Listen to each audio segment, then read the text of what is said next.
Okay, I think that's working. Maybe, maybe not. Oh, it is working. I've just been staring at the screen smiling. My apologies. It's telling me that it's failed to post live. I don't know why. Anyway, hopefully this is working now. So people should be joining us. I've jumped in a little bit early, a couple of minutes early. I did have struggle getting online, in all honesty. So that's why I like to get in early. So that's why I always like to get in early in case these things happen, techie stuff. All right, if people are here, welcome and hi. I'm going to do a proper intro very soon as more people arrive. But below is a chat box. It's called Chatwing, but you can see it. It's a chat box where you can type away. So that is where you can ask me any questions. And let's start with just saying hi. Let's get the techie stuff out of the way. Let's start with saying hi. I'd love to hear from you where you're listening in from first, where in the world you are, and then also what is the number one thing you want to take away from this live pricing workshop today. I'd love to hear that from you. So if you comment below, because I also want to check obviously that this is working and you can see and hear me, that would be awesome. All right, let me go check some more behind the scenes stuff while we're doing that. No, it's not going to work. All right, and some people might need to hit refresh on their screen as well. Thank you, Crystal. So you can see and hear me all right. So you want to get more confident in pricing. And we talk about this a lot, you and me, Crystal, because, yeah, I'm quite confident with pricing. And I said to you, I'm like, what is the struggle with pricing? You said confidence. It's not the actual strategy or method or coming up with the number per se. It's the confidence to come up with the number. It's a confidence in the strategy. It's a confidence in your cake. It's a confidence in your business. And in all honesty, that turns around and that's reflected in the confidence within yourself. So that is very much what we're going to talk about today, because it's not just about pricing strategies. Pricing cases, obviously there's a pricing strategy involved or included, but it's more about the confidence. It's the behind the scene and how I can help you potentially build up your confidence so that you that you know you're pricing correctly with confidence, and that you can hit your income goals with really good profit margins in your business and help grow it. That is ultimately the goal from this workshop, and that's what I want people to walk away from it with. I think that's correct English. Desiree is here from Oklahoma, USA. How exciting. Welcome. So you say, Desiree, you say that I'm actually confident in my abilities, but want to be able to raise my pricing now that I'm not doing this as a hobby and I'm doing this full time. Beautiful. We are covering that. That is a whole section in this workshop. Desiree will definitely be covering that. So thank you for letting me know that. More people are arriving, so where are we? And we're just after 9 o'clock as well. I always like to start on time. That's my thing. All right, so let me do a proper intro. My name's Rebecca from Angel Foods, and welcome to this pricing workshop where I want to teach you how to price your cakes and sweets with confidence for more profit in 60 days. I state that very clearly and specifically because you should get that return on investment. You've invested in today's workshop, whether it's $20 US or 27 Australian dollars. You've invested in yourself, in your business, with your time being here as well. And you should absolutely always get a return on investment when you invest your money, when you spend your money in the right places. So within 60 days, I want you earning more money, more profit, more income from your business from pricing correctly. And that's exactly what we're going to cover today, and that's what you're going to get. All right, the end results, I wrote it down specifically, 2 things, because I very much wanted to make sure I remember to tell you guys. The end results, walking away from this workshop, is that you go away feeling more confident. That is my aim, that is my hope, that is what I'm going to teach, how to feel more confident in your business and in your prices. And secondly, that you are making good profit from your cakes, because you absolutely deserve it. This is your business, your sweet dream. It takes away time from your family, from friends, from hobbies, from other things that you want to do, and it is an investment in your time so that it grows, so that it is profitable for you. And I'm a very big believer in that, and I want to help you get there.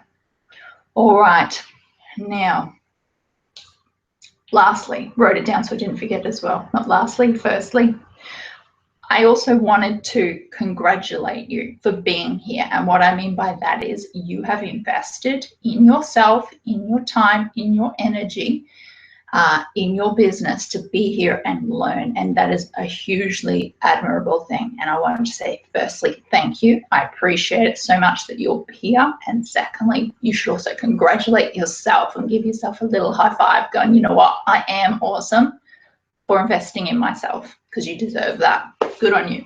All right. Now, a little bit of housekeeping. So there is a chat box below. More people are arriving, I think. So feel free to comment below where you're listening in from. I'm going to get started very soon because I don't like wasting people's time. With the chat box below, you can comment away anytime throughout the workshop. I will check back in and see what you guys are writing and what questions you have. And then, just checking everything's all right. The chat box below as well. You can actually move that chat box around. So there is at the top right hand side are two rectangles on top of each other, like overlaid. If you click on that, you can detach the chat box and move it around on your screen. So for example, if you're on a laptop or a computer or PC, I'm not sure how it looks on tablets, to be honest, but you can click those two overlaid or two rectangles and move it up beside the webinar. So then you can see the webinar, me and the slides, and hear me talking, and you've got the chat box right beside, so you can be typing away at the same time. So I highly recommend doing that. Also below this webinar, but below this workshop is your bonuses and your worksheets. So firstly, it's got download pricing workshop worksheet. That's a tongue twister. The PDF is here. So you get that PDF. That is ultimately what my slides will be saying. So you can read along with that PDF. You obviously can keep it for later. There are spots where there's lines where there's space for you to write things in as you're learning and something clicks for you. It's really important to write it down as it's happening and you're getting aha moments and feeling more confident and feeling amazing. Below this workshop, there is also a copy of the slides that I'm going to be showing. That's just an optional extra. You don't have to do anything with that. But if you see my slides and you want to see later on what was on my slides, you can grab that PDF copy of the slides. And below that are all the bonuses, all the promised bonuses for signing up for this workshop. So there are bonus pricing guides for cakes, cupcakes, larger 3D sculptured cakes, and wedding cakes. So for pricing guides, they're directly below. You can click on the link, it'll open in a new tab. You can right click on it, save it to your computer, and you can also print it off if you like printing stuff off and having the physical copies as well. All right, and they were attached to the emails as well that I sent out to you. All right, so just checking who else is saying hello. Desiree said, oh yeah, Desiree was saying that she is wanting to able to raise her prices as now that she's not a hobby and she's doing this full time. We're absolutely covering that in today's workshop, and that is one whole section on raising your prices. When is the right time and how to raise your prices. Crystal says she's quite confident with her current prices, but wants to raise them as well and be confident with that raised price. So absolutely, Crystal will be covering that. Michelle says she's checking in from Maryland. Oh, fantastic. Great to have you, Michelle. Let me know what you are. What's your number one biggest goal or thing that you want to take away from this workshop today? I'd love to hear that. And Coral is here. Good morning. Feeling excited. So good to have you, Coral. I love it. I'm really excited as well. So excited. I was sitting for a couple of minutes before the workshop, which I do most live videos and webinars and whatnot, and just kind of like a mini meditation, in all honesty, and so that I can give my best to the students, really, to everyone that's here. And I was having a moment going, oh my God, I just had like goosebumps all over my body. I'm like, this is the best job in the world. It really is. And I felt really, really grateful to be in this position. So in all honesty, I want to say a huge thank you to you guys, because that feeling comes from you, and I really appreciate it. I got a little teary at the thought, and a little teary now. It's just, I don't know, it's just amazing. I love this world. All right, let's get started. So what I'm going to do is I'm going to flick my screen around so that you are screen sharing with me, and I'll have slides on the screen. So firstly, I'm going to do that. If you can comment in the box below that you can see my slides, that would be excellent. For anyone who needs to go to the toilet before we get started, I suggest doing that now. Grab a cup of tea, grab a cup of water, a bottle of water. If you want your worksheets printed off and put beside you, you click on the worksheets PDF link below. It'll open up in a new tab, right click, download, and then print off. So get that ready and set up. So we'll spend 2 minutes all getting organized and ready and in our places, and we'll be good to go. All right, and then if somebody could let me know they can see my slides, that would be epically awesome. All right.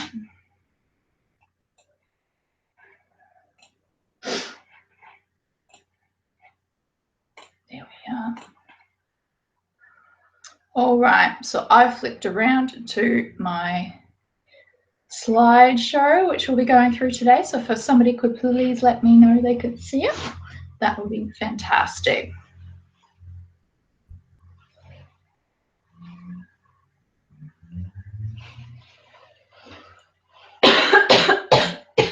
Excuse me.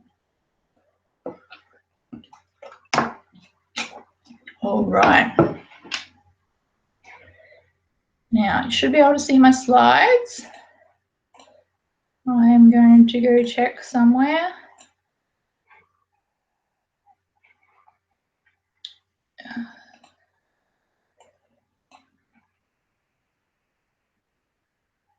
Yep, it looks like you can see my slides. I can see it on my screen. For anyone that can't see the chat box below, feel free to hit refresh. This is for people that are live today. This chat box won't be available for people watching the replay, just anyone watching the replay heads up in the future. Don't you love time travel? All right, Sinette's here from rainy Adelaide. What a great day to be inside then, Sinette, in front of the computer. Oh, so good to have you here. Let me know what your number one thing is you want to take away from today's workshop as well. I'd love to hear. And Michelle says, I do it more as a hobby, but more and more asking for me to make, I'm going to assume that says cake for them, so transitioning to more than a hobby. So properly pricing is my big concern. Oh, that's a brilliant topic as well. Someone had mentioned earlier that they do it as a hobby and currently sell to friends and family, but now want to price correctly. And that not only that, yeah, it's a very similar thing. So to start pricing your cake, starting out pricing correctly right from the beginning honestly makes it a lot easier from trying to transition along the way. So we'll definitely be covering that, Michelle. Fantastic. And Coral, yes, you can see my slides. Woot, woot. All right, we're going to get started, guys, because we're more than 10 minutes in and I don't want to waste anyone's time. If you have questions along the way, comment below or pop in and check the chat box. So let's get started on the slides. All right. So welcome to this pricing workshop. It is how to price your cakes and sweets with confidence for more profit in 60 days. It is incredibly exciting hosting this first workshop, and you guys honestly grabbed a bargain. I did it really, really cheap for you guys for the first workshop, so feel free to give me any feedback at all, positive or negative. I'm so open to that. Not only that, welcome to the next stage of your business, being a profitable business for you, where you can smash your business goals and your income goals from pricing correctly. Honestly, that's what all comes down to. A profitable business comes down to pricing correctly. And not only that, you're here to prove, potentially, some of you, all of you, prove that this is a real job. This cake decorating business and the love of cakes is a real job, because we've probably all heard somebody say in our lives, why don't you get a real job? All right, confidence. I titled this workshop specifically, How to Price Your Cakes with Confidence, because that is the absolute #1 struggle when pricing cakes, is that you lack confidence in either your skill or ability or that number.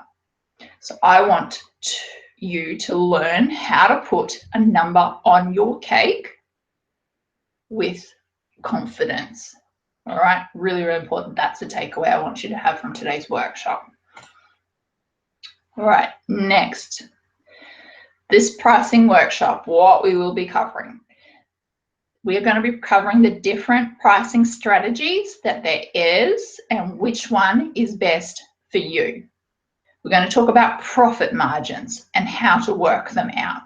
I'm a big fan of profit margins. You hear me bang on about them, and I aim for between 60 and 75% profit margins. I'm going to teach you exactly how to work them out. Next, we're going to talk about the 3 quick tips on how to price cakes in 5 minutes flat.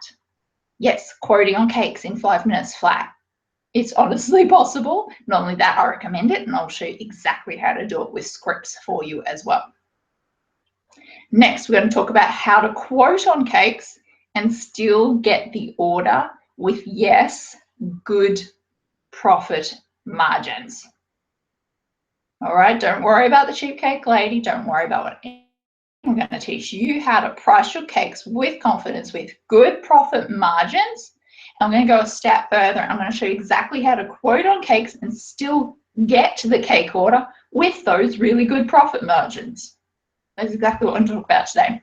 Not only that, we're going to talk about what 80% of your competitors aren't doing so that you can do it and win the order. We're going to talk about when and how to raise your cake prices. We're going to talk about giving discounts. Should I, shouldn't I, and how much? We're going to talk about the art of upselling. And so that is how to make more money from cakes. We're going to talk about the art of raising your cake prices while still being competitive and getting the order. I'm going to talk about how to deal with customers who want grocery store prices for custom cakes, because that's usually one of our hurdles in pricing our cakes correctly. We get customers who say, can I get a 2-tiered funnel cake for 50 bucks? Ha! I'll teach you how to deal with it. All right, so an important note to pricing and this workshop and my style of teaching. Pricing a cake, well, I've said before, I'm quite a confident pricer, but for you to ask me, how much is this cake? I can quickly say a number, let's say $200. The thing is that actually doesn't teach you. It doesn't teach you how to price a cake, and it doesn't teach you how to gain confidence and skill and ability in pricing cakes. And in all honesty, that price is right for me, being for my business, my ingredients, my costs, my overheads. But for somebody in America, that price is completely wrong. Or in the US, somebody with a different currency, completely wrong. For somebody in Australia, it might be similar, but not 100% accurate. So with my style of teaching, it's very much about this motto: give a man a fish and feed him for 1 day. Teach a man to fish and he will feed for a lifetime. I'm wanting to teach you how to fish. I'm going to teach you how to price cakes so that you will feel confident for the rest of your business life on how to price your cakes. So grab a pen and paper, refer to the worksheet as we're going along. You can ask questions in the chat box along the way. All right, Michelle can see the slides. Fantastic. Thanks, guys.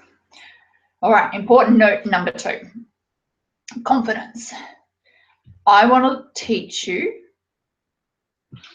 or I want you to learn how to put a number on a cake. Not me give you the number, but how you can put a number on a cake with confidence. Because the #1 struggle with pricing is that lack of confidence that we've been talking about, the confidence in your skill, ability, or that number. So the first step in me teaching pricing is to be aware of your personality type. Are you a confident person? Are you a really unconfident person? Not sure if that's a word, but let's pretend it is. In the spectrum of, personality types, be aware of where you sit with confidence. Because I can't teach you to be a 100% confident person if you're quite low on the confidence scale. But I want you to gain more confidence than you currently have. Okay, so be aware of your personality type. Not only that, really important note, we make mistakes. Everyone makes mistakes.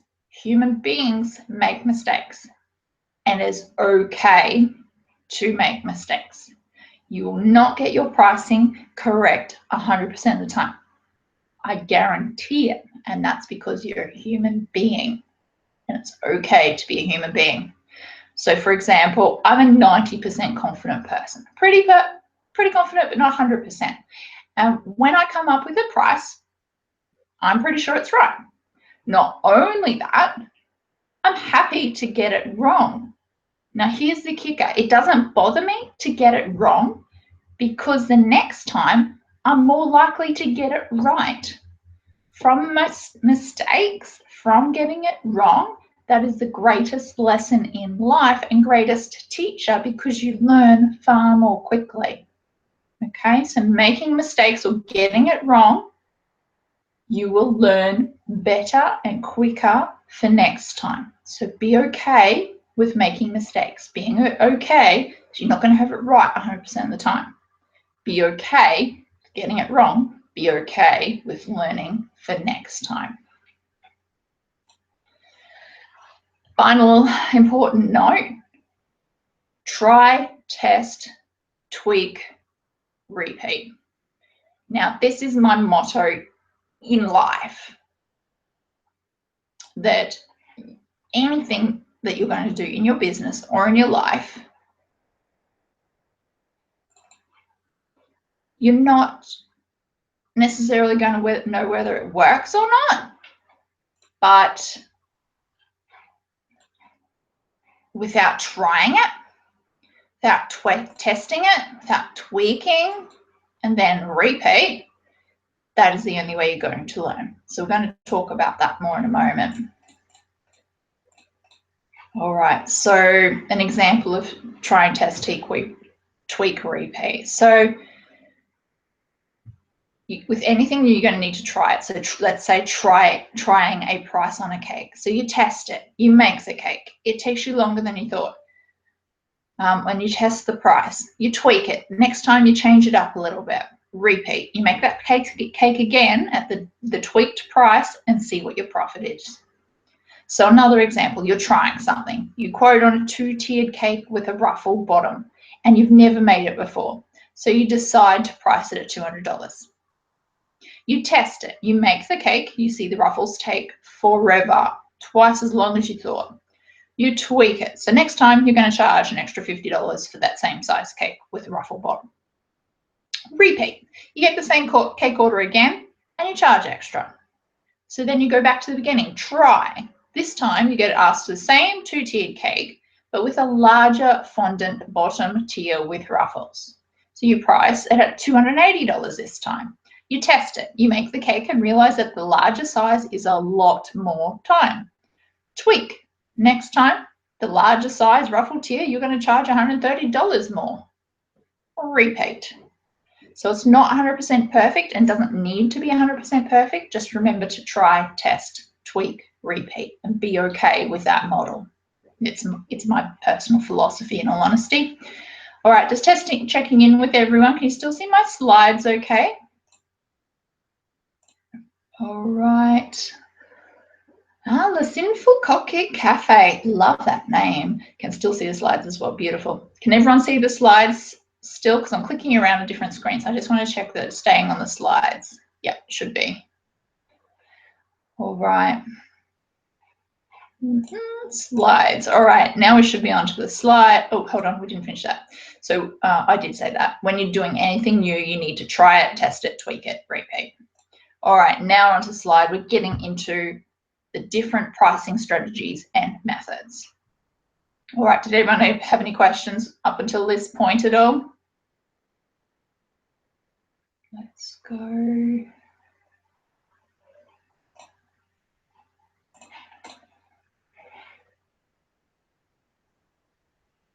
Okay, so Desiree says, yes, ma'am, thank you. Sinette says, it's a bit unclear on my end. Yeah, how I'm hosting the workshop, it is a little bit fuzzy. I can't really do anything about that. That's just the platform. Sorry, Sinette. But below the workshop, there is a copy of the slides that I'm going through. So you can click on that and open up and follow along that way if you want it to be clearer. But otherwise, you've got the slides for later to refer to. And you've also got the pricing workshop worksheet PDF underneath as well. Click on that. That's ultimately what the slides are. They correlate to the worksheet, and you've got space to write on there and read through exactly what I'm talking about. Okay, so that might help you. You've got the slide, printed the slides. Perfect. You can follow along just on your printed one then.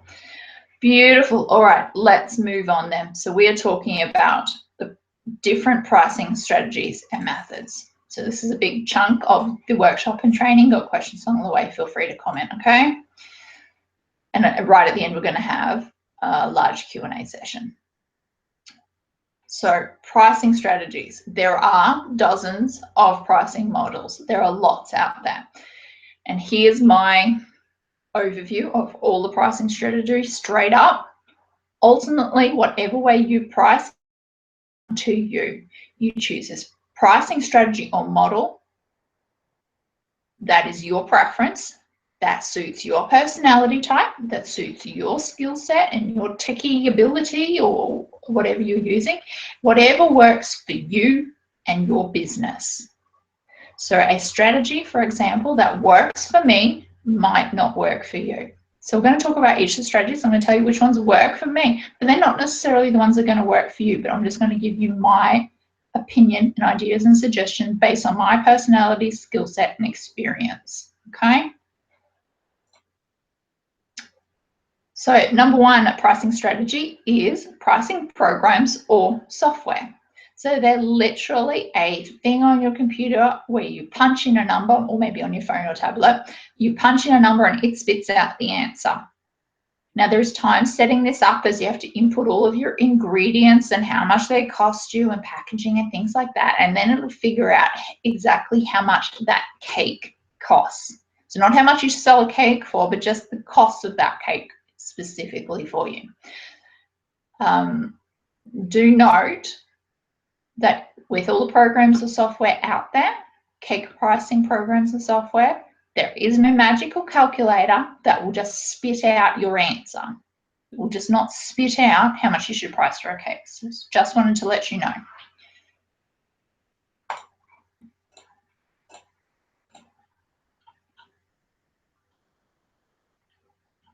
All right, next, number two pricing strategy is research your competitors. So you go ahead and you research your competitors' prices. You don't need to reinvent the wheel. There's somebody out there who's already done the pricing strategies, who's already figured out their base cost and their profit margins and how much they're happy to sell for it and how much cakes are selling for. They've already got it figured out, so you don't need to reinvent the wheel. So you can spend 20 minutes on researching your competitors and writing them down. So you can write down some of their price points for different size cakes and types of cakes. Then you can go middle of the price range. So you will find some people are ridiculously cheap.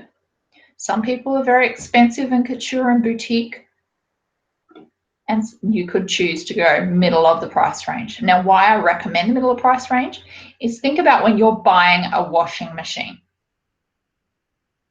In my example, I've changed my mind and go, say that toaster ranges from, okay, in the worksheet I changed my mind, but let's go with washing machine.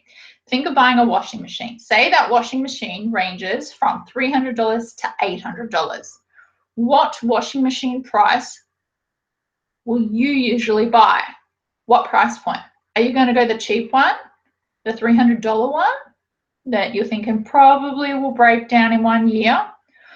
Or will you go the $800 washing machine, the one potentially you can't afford? Or do you generally go middle of the price range because you know what to expect? It's a decent quality without being expensive and will last a certain period of time. By going middle of the price range, that is actually where most customers will buy from, depending on who you're specifically targeting. If you're targeting boutique, couture, expensive wedding cakes, I'd suggest the higher end of the price range, not the middle. But for most cake decorators, startups, newbies, been in business a couple of years, you want to go middle of the price range. You don't want to be the cheap cake lady, and you don't want to be necessarily, you might want to be the expensive cake lady, but middle of the price range is the sweet spot for pricing. That is where most people buy. Let's say 80% of the customers, something like that. All right, let's talk about next pricing strategy. Number 3 pricing strategy is costs times by 3. So for this one, you work out your costs of that particular cake order, cake inquiry, being, the cake board, the fondant, the ingredients, and all of the costs, you times that by 3, you triple it. And that is how much you charge your cake for. So that is a strategy or method.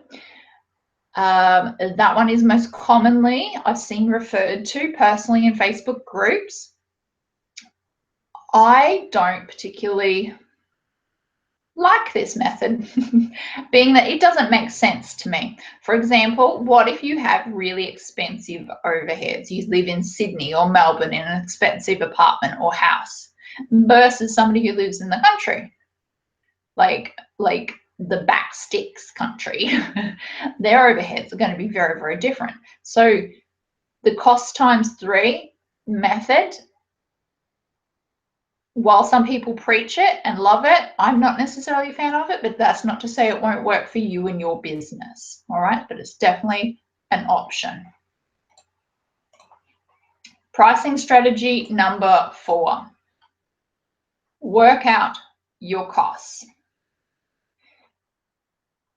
and plus hours of labor. So similar to above, you work out your costs being your cake board, fondant, ingredients.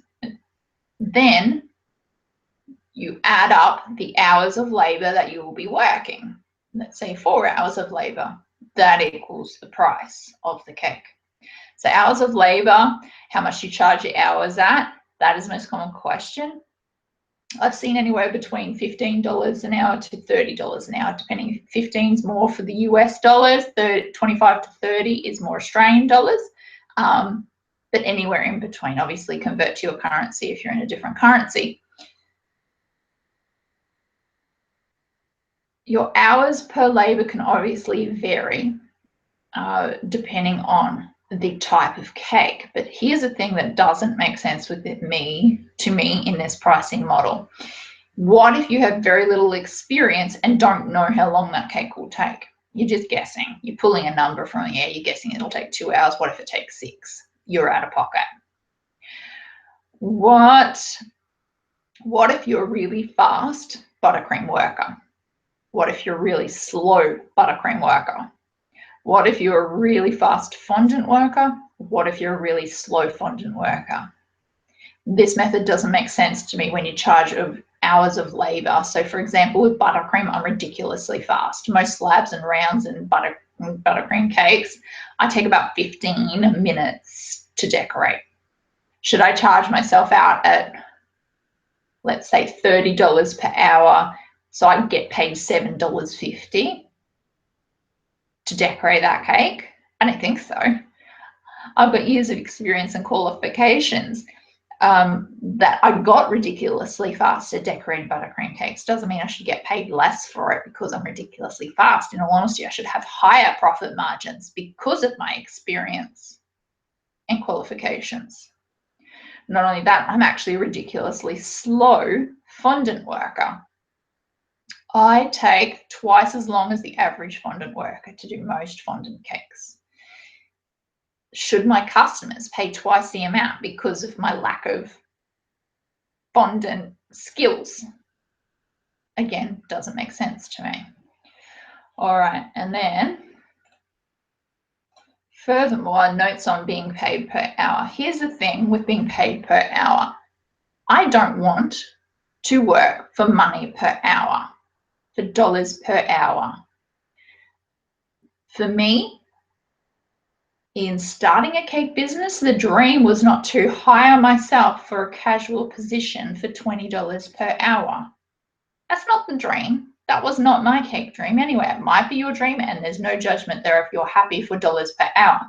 But the thing is, the reason that you started working for yourself is because you did not dream of an hourly wage. You dreamed of those profits that the boss was taking and did not value your time and energy and commitment and initiative. Those profits, you actually get paid yourself. It's kind of a mindset shift. So when I'm decorating a cake, let's say you're doing that ruffle cake, let's say I'm charging out $30 an hour, which is quite a lot. And every 15 minutes, I get paid $7.50.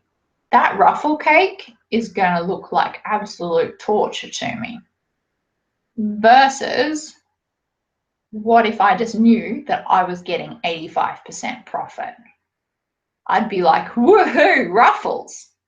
Right? It completely flips the mindset of dollars per hour to profit is mine. So I personally am not a fan of being paid per hour. That's my personal thoughts, feelings, and opinions, and you can have completely different ones, and that's fine. But be aware of your personality set around dollars per hour or profit, and which makes you more excited in your business, because you want to keep up the excitement and you want to keep up the passion. All right, number 5 pricing strategy is ingredients plus hours of labor plus profit. So this is working out your costs, again, like your cake board, fondant, ingredients. Then you plus the number of hours that you work, your number of labor, hours of labor, plus you add a profit. Now, I like this strategy a little bit better because you're taking into account that you're a business and you should be earning a profit, being that you're not getting paid superannuation, that you don't have a health care benefit, things like that. So you're aiming on profit so you can bank that and increase that every day, week, month, year. All right, so that's number 5 pricing strategy. Number 6 pricing strategy. I've just seen some questions. I'll come back to the questions now. I see them. All right, Sunat says, I'm always concerned that if I do change my prices for next time, the customers might feel I'm inconsistent. How do we tweak our prices without having this issue? Sunat, it's your business, your rules. Your customer doesn't have the right to go, oh, you're being inconsistent. What you're doing is your skill set is improving, your experience is improving, your quality of work is improving, and the customer is unlikely to order a 2-tiered ruffle cake, for example, multiple times. They're going to order different things, so they're not going to know across the board what you have tweaked and changed. It is completely your business, your rules. The customer doesn't have the right to tell you how to run your business. If they want a cheaper option, that's not a problem. You have cheaper options. All right, and you've got another question in the middle of the price range. I guess this is where my confidence comes into play, because if we compete against very talented, qualified cakers who have big established businesses, you're setting yourself up by middle of the price range. You're setting yourself up to give your customers a really good idea of what the end result will be, what type of cake, that it will taste nice, that it will be moist, that it will be, decorated to a certain level. So by charging middle of the price range, make sure you have the skill set of doing that. For the most people, and most of you guys, you do have that. If you don't feel that you have that skill set, practice more. That's my first word of advice. Practice more. But don't think about your competitors. Only think about you and your business and your track for your business. Do you want a profitable business, or do you want to run at zero profit for the next 12 to 24 months because you feel like everyone else is more talented than you? I'd say put on your blinders, put on your blinkers, like the old-fashioned horses that used to have the like windshield on either side of their eyes, so the person riding the horses, so they won't get distracted and worried about, you know, the traffic on the road. Then the horses are less likely to compare themselves to the traffic on the road and less likely to buck and stuff. They're just staying on path. They're just looking exactly where they're going. Put on your blinkers. Don't worry about your competitors. Don't worry about their talent and skill set. Don't worry about comparing yourself to anyone else. By choosing middle of the price range, it's not about putting your competitors out of market. It's not about that at all. It's about telling your customers, this is what you can expect from my work. That you are middle of the price range. It's much like, what can you expect from that middle of the price range washing machine or that middle of the price range toaster? You're setting yourself up to have that realistic expectations of a certain quality product. Okay. Sunette says, geez, pricing has so many components. You mentioned a very valid point that if you are slow, it doesn't make sense to charge more. And also same if you're super fast. But how to determine where the average expectancy a cake should take you if you're an average speed caker? That honestly comes from experience, Sunette, and practice. We're going to talk about that more in a second, so we will get into that one. You're most welcome. And then you said, I think I do, I'm assuming, have, you know, a pretty good skill set and cake decorating skills. I have a room for improvement, but I believe I make beautiful cakes. Beautiful. You just summed it up. We all have room for improvement. That's the amazing thing in life. We all have room for improvement in decorating cakes and pricing our cakes. And we can always, always get better at it. That just gave me goosebumps because that is the moral of the story. It's being, you know, 90% confident and leaving that room, 10% room open. They're like, yes, I can improve. I can get it wrong. I can, you know, stuff up. And that's okay because I'll improve for next time. It's the same as like seeing our cake flaws when we decorate a cake, right? We're our own worst critics. Exactly the same with pricing as well. We're our own worst critics. All right, let's keep going. Number 6, pricing strategy. Guessing your prices. Now, and this might not seem like a strategy, but it's certainly a method some people use.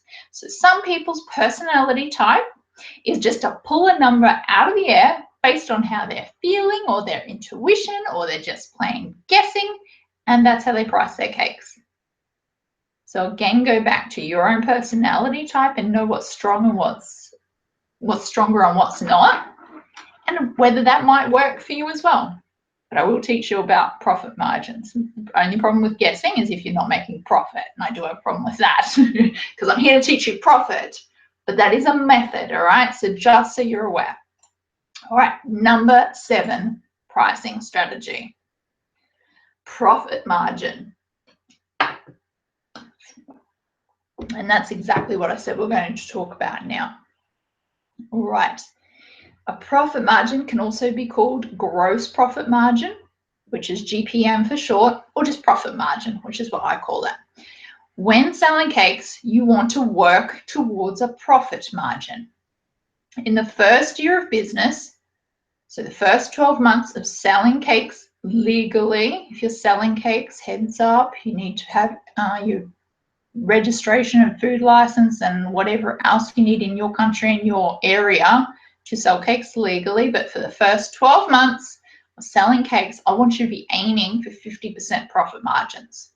Now, don't get me wrong, I want you earning more than that, but for a lot of people I talk to, they struggle with that concept and they're undercharging a lot. So I need you to understand that is where you should be aiming for and hitting in the first 12 months of business.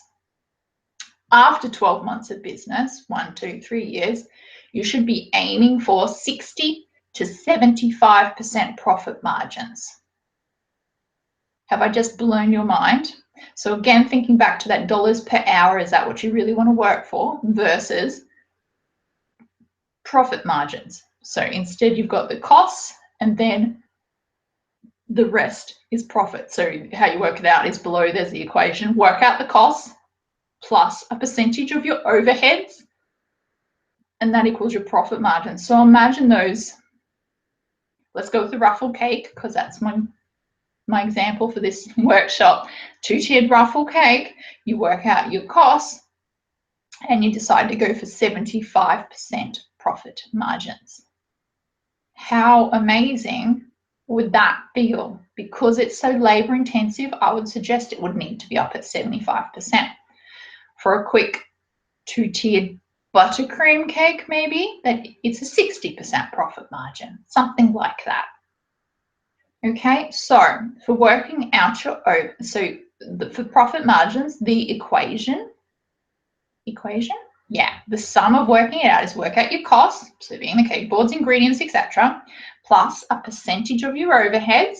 For working out your overheads like food license, electricity, insurance, etc., what you can do is divide the yearly cost over the number of working weeks in the year.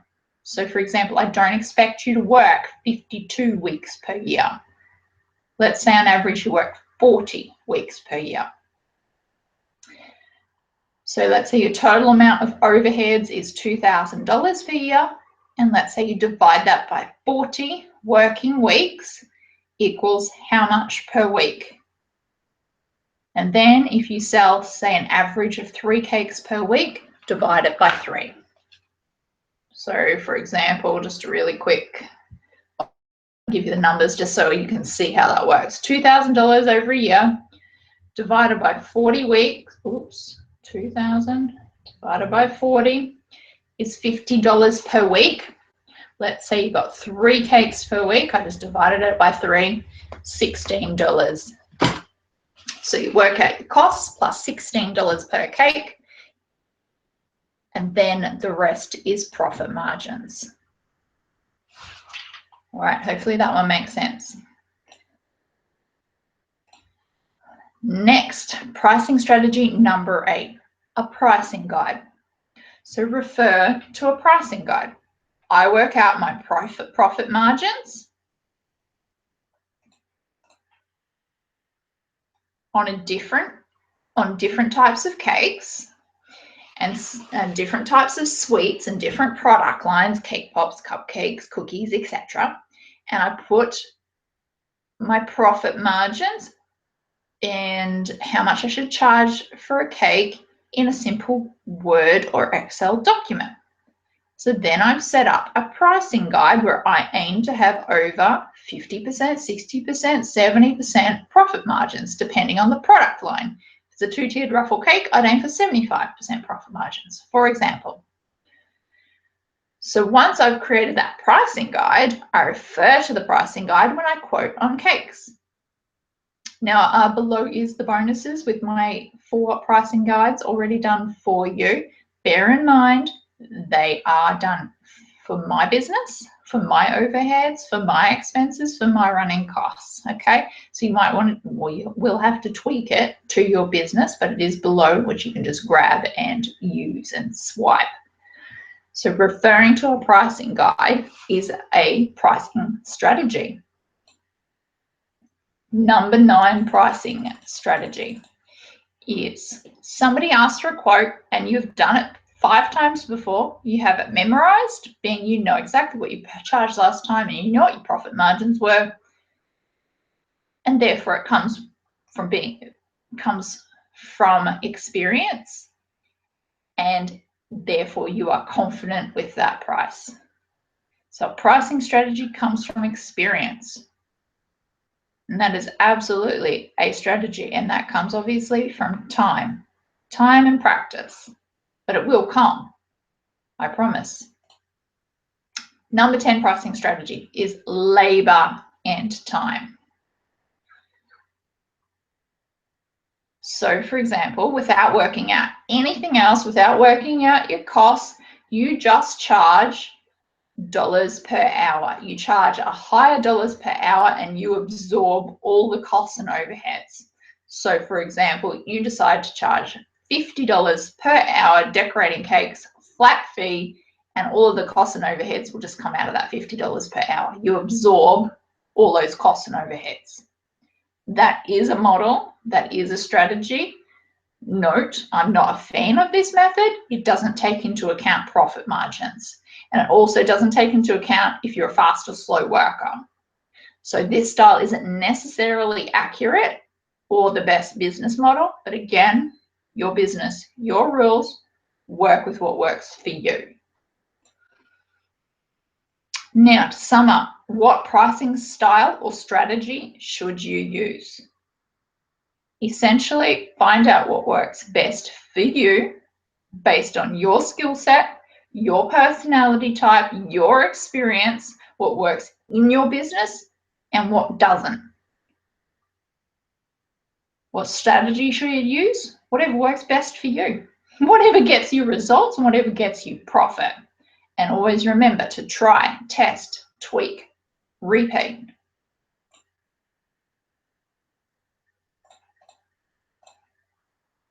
Sorry, I'm just clicking through to make sure I haven't missed any slides. Yeah, all right. Let me go back and see if there's any questions.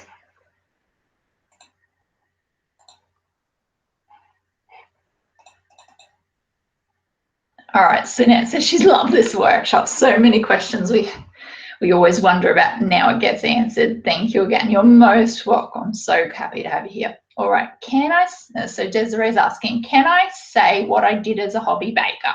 I always charged what I felt the cake deserved. But because I am a perfectionist, I worked way too long. But I enjoyed it because it felt like I was learning and enjoyed it.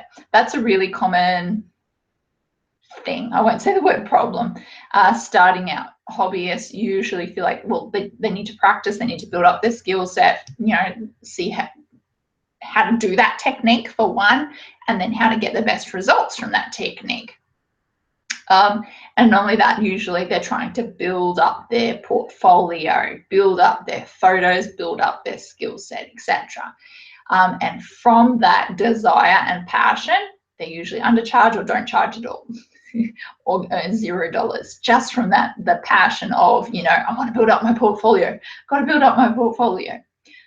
What I teach and recommend and did myself is build up that portfolio while earning good money. Obviously, you've got to be selling a sellable product.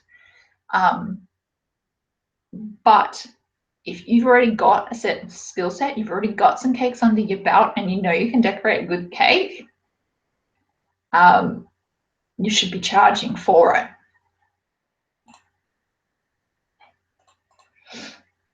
And Sunette said I did the same. And in all honesty, ladies, that's really commonplace across the industry. Let me flip it around while I'm chatting to you, and then we'll talk about undercharging. Beautiful. We're back. All right. So, yeah, it's really commonplace in the industry. And while I get it, at the same time, I'm here to teach another way, essentially, help in another way. Not only that, not charging right at the beginning, it makes it a lot harder later on to charge correctly, especially friends and family, things like that. So that's what I'm here to help with. All right. Sunette asks, overheads for us home bakers, how do we determine the percentage of our electricity, all of the hidden costs that add to our cost price? So I did end up giving an example of that, Sunette, so I think I've answered that question. Let me know if you have any more questions in regards to that. Desiree says, can you do another webinar to help us sell more cakes to covering our marketing expenses? Laugh out loud. Yeah, I can. That's exactly the next workshop I'll be doing, Desiree, because that's the second most common question. How to, you know, get my name out there, how to get more customers, how to get fully booked in. Totally going to do that. But thank you for cementing that and asking that. All right, Sunette says, am I correct in saying your pricing guide is based on a 60% profit margin? Correct. For starting out, our business, we can be comfortable in charging according to this, and later as we learn, we charge to suit our needs. Absolutely. Use it as a starting price. You're still going to need to work out your own profit margins, because that 60% profit margin in my pricing guide guide, that's based on my costs, being how much the ingredients cost me, how much my packaging cost me, how much my overheads were. That will be different to you. So in Australia, the pricing guide is somewhat accurate, but obviously depends on your staff. It depends on your costs and your overheads versus, you know, somebody in the US, it's in Australian dollars, so it doesn't make any sense at all. Well, barely any sense, other than I've got the dollar sign there, but you need to convert the currency, but then you also still need to look at your competitors, and you still need to work out your profit margins. Sunaj said, you just answered my question. All I'm unsure about is to not make a loss because of overheads. That is so hard to work out. Absolutely. Don't run at a loss. That is not what I want for you. Like, I understand investing back in the business, investing in tools and equipment, etc. But that comes under reducing your expenses. Is increasing the profitability of a business is increasing expenses. Sorry, said that wrong. Increasing income, decreasing expenses. So it doesn't matter if you increase your income, if you could just go spend it on more craftsy classes, for example, or the latest toolkit or airbrushing machine or latest thing that's out, right? You've got to work out when you spend money, what is the return on investment? If you're buying a tool, is it only to decorate one cake, or is it to decorate, you know, 10, 20, 30 cakes because it's quite popular? If it's only to decorate one cake, it might not be worth your time, or you have to charge extra on top of that cake to cover that cost. Okay. But yeah, don't run at a loss. That's the whole point. Increase income, decrease expenses. If anyone's got any other questions as well, otherwise we'll get back to the slides. Michelle says, I may have to run out shortly to pick up my kids. Will be this archive or recorded for me to view later if necessary? Absolutely, Michelle. The replay will be available straight away. You can pick up from the same spot. I think we are 1 hour into this, so you just fast forward to the 1 hour mark and hit play and you'll be good to go. All right, let's keep going with the screen share, with the slideshow, I should say.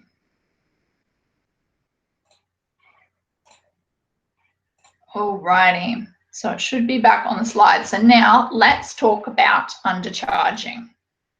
That sounds sexy, doesn't it? Okay, with undercharging and not charging enough, I've written down there is no right or wrong, only what works for you. But it is an important note that you aren't undercharging. Okay, if you're working for $10 or for free or for a really small amount of money, what is the point? Like, there is a difference between a hobby business, a hobby and a business. There is a big difference. And a hobby isn't about selling cake. A business is about selling cake. So a hobby, in the legality of the world, you can't be selling cakes, being you have to be registered to sell cakes. And if you're selling cakes, that's not a hobby, that's a business. Two very different things. A hobby is you make cakes for fun and you don't sell them. A business is where you sell cakes, and that is for profit. That's the whole idea of business. Okay, so don't get them confused. A hobby, business. But by undercharging, you are taking away time from your family, time from your friends, time to yourself. And is that honestly what you got into business for? So that was a little bit of tough love and a bit of ass kicking there for anyone that needed it and needed to hear that. All right, let's go on. Whoops, competition. So remember, in regards to competition and other people out there selling cakes, remember there will always be the cheap cake lady. There will always be competition. There will always be illegal business. And people that don't have a food license and they are selling cake. Remember that you cannot control other people's businesses. What you can control is your business and your customer service. All right, let's go on to the next section of this pricing workshop, which is about quoting. So now I've covered pricing strategies and the different methods, how you can work out what works best for you, and that is ultimately knowing your personality and skill set and experience and using the try, test, tweak, repeat method. And what I mean by that is try different strategies, test them, tweak them, repeat, and find out what works for you and that works for your bookkeeping, being that you can see a profit every week, fortnight, month, year. All right. Now, if I was to ask you, what are your profit margins, would you know the answer? I'll go back to the chat box actually. And if anyone's got questions about pricing strategies before we move on to the next section about quoting, let me know now. Everyone take a drink of water if anyone needs to go to the toilet.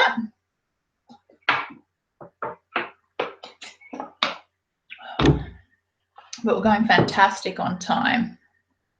All right, so we're going to talk about pricing workshop. But let's see.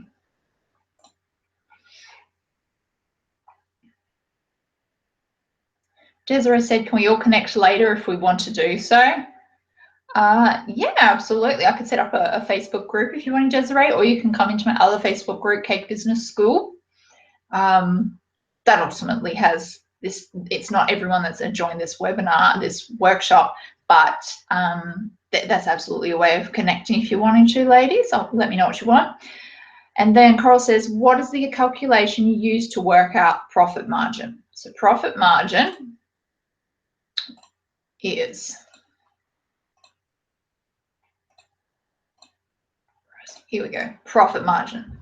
The calculation is work out your costs plus a percentage of your overheads, and that is your profit margin. Okay, that doesn't 100% make sense. All right, so work out your costs, so your ingredients, boards, packaging, etc. Let's say for a cake it's $50. Work out the percentage of your overheads. So the overheads we worked out before, but I'll tell you again, it's working out your big ticket overhead items like your food license, registration, electricity, insurance, etc. Those big items you divided by the number of working weeks in a year. So I don't expect you to work 52 weeks per year, nor should you. So let's say your overheads are $2,000 per year. You divide it by 40, being 40 working weeks per year, divided by the number of cakes per week. So for example, if you sell an average of 3 cakes per week, I'd divide that number by 3 and I got $16 per cake, just as an example. So let's say your costs are $50, your overheads are $65, and then you sell the cake for $250. So that is 65 divided by 250. That is 74% profit margins. Does that make sense, Coral?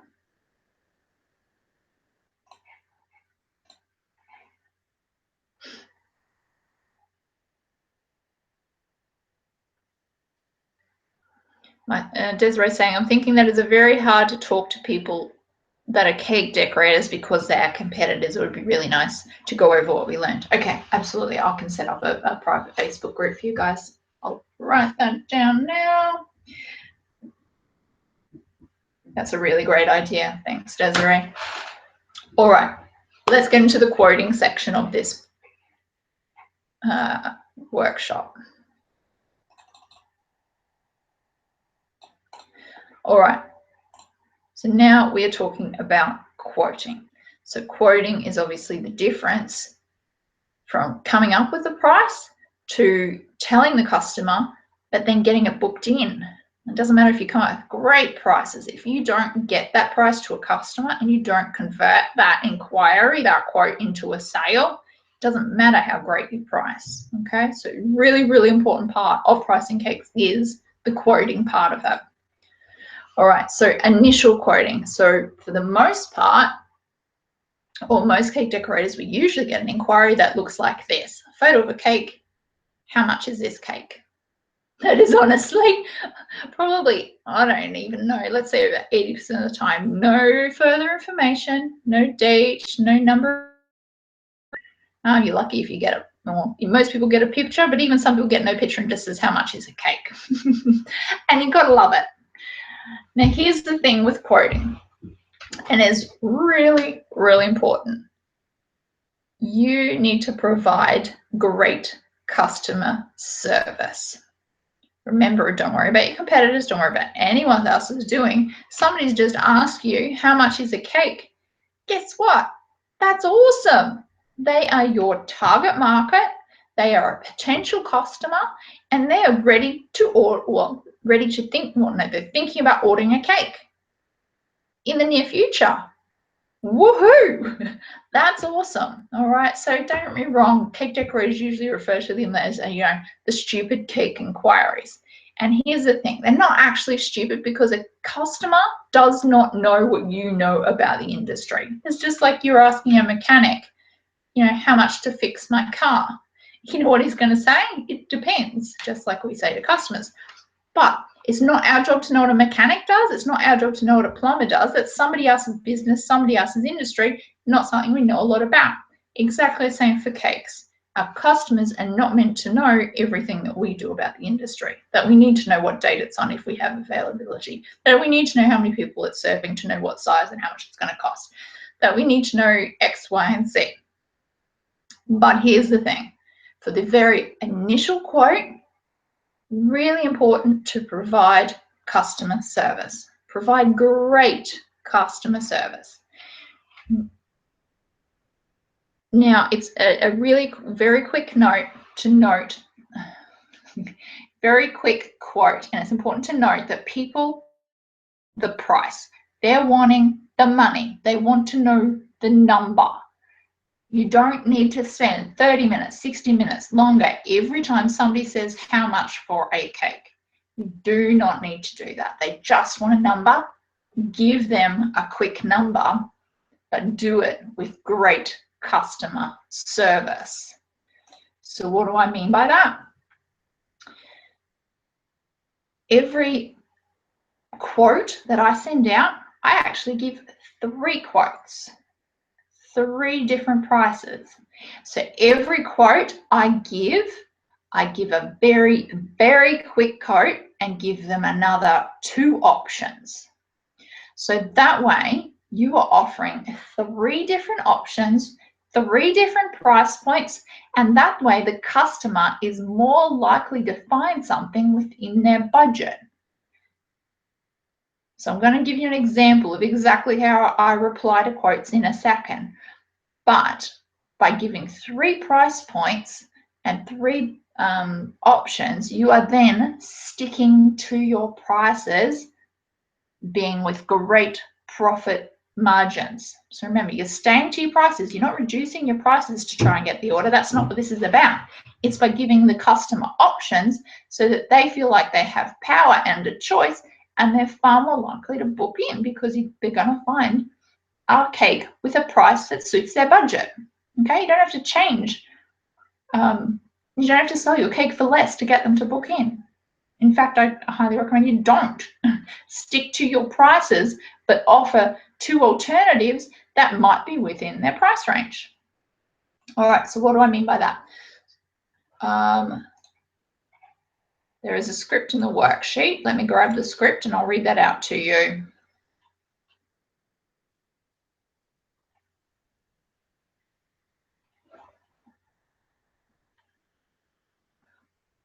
All right, so how to reply to any quote. It takes 5 minutes and you're 80% more likely to get the order. So this is all within the worksheet. So somebody says how much for a cake. Let's say they may have a photo or not. Doesn't really matter. You can say, hi, thank you so much for your inquiry. That cake is a 2-tiered fondant cake with ruffles feeding approximately 50 people. It will cost approximately $400 depending on final details. You've just given them a number. It's exactly what they've asked for. Not only that, you've given them really great customer service with a little bit of information saying 2-tiered fondant cake with ruffles feeding approximately this many people. They might not have known any of the above. They might not have known it was fondant and go, ooh, what's fondant? They might not have known it was so big it feeds 50 people. They might not have known that was called ruffles on the bottom.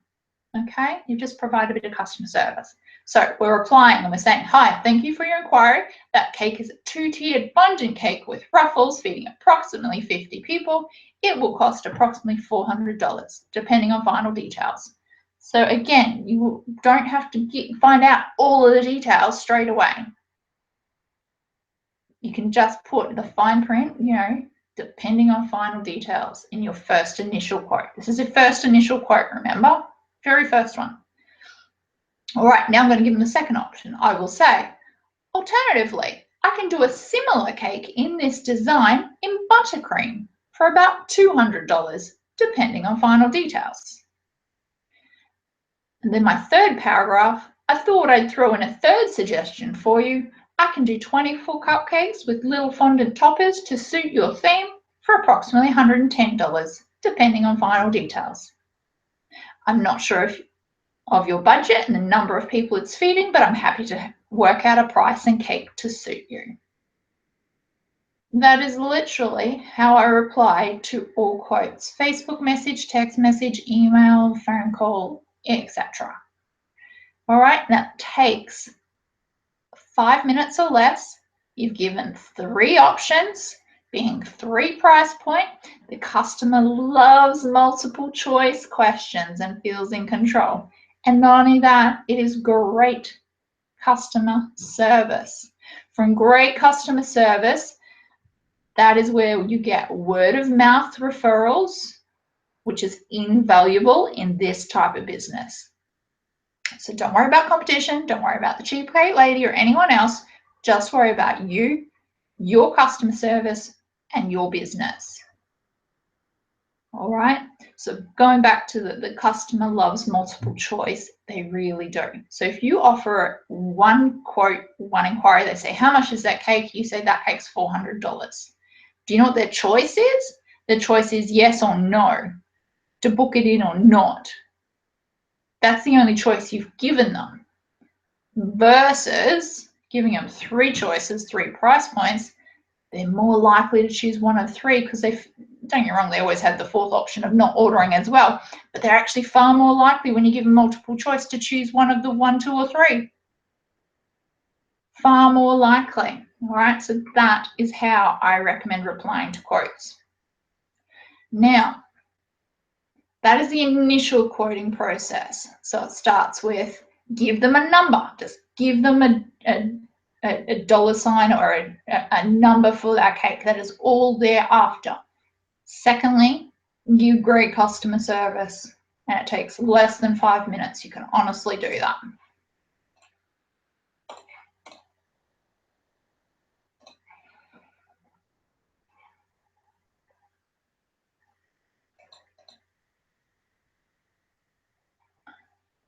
Just checking people's questions again.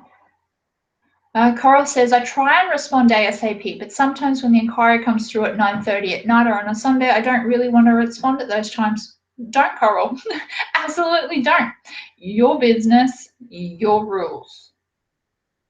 I'll say it again because it's so important. Your business, your rules.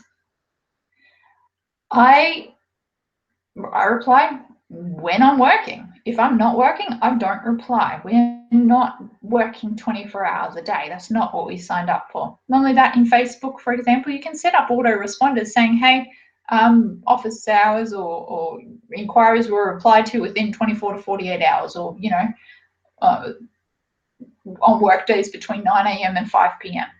You can set up autoresponders. You don't have to respond.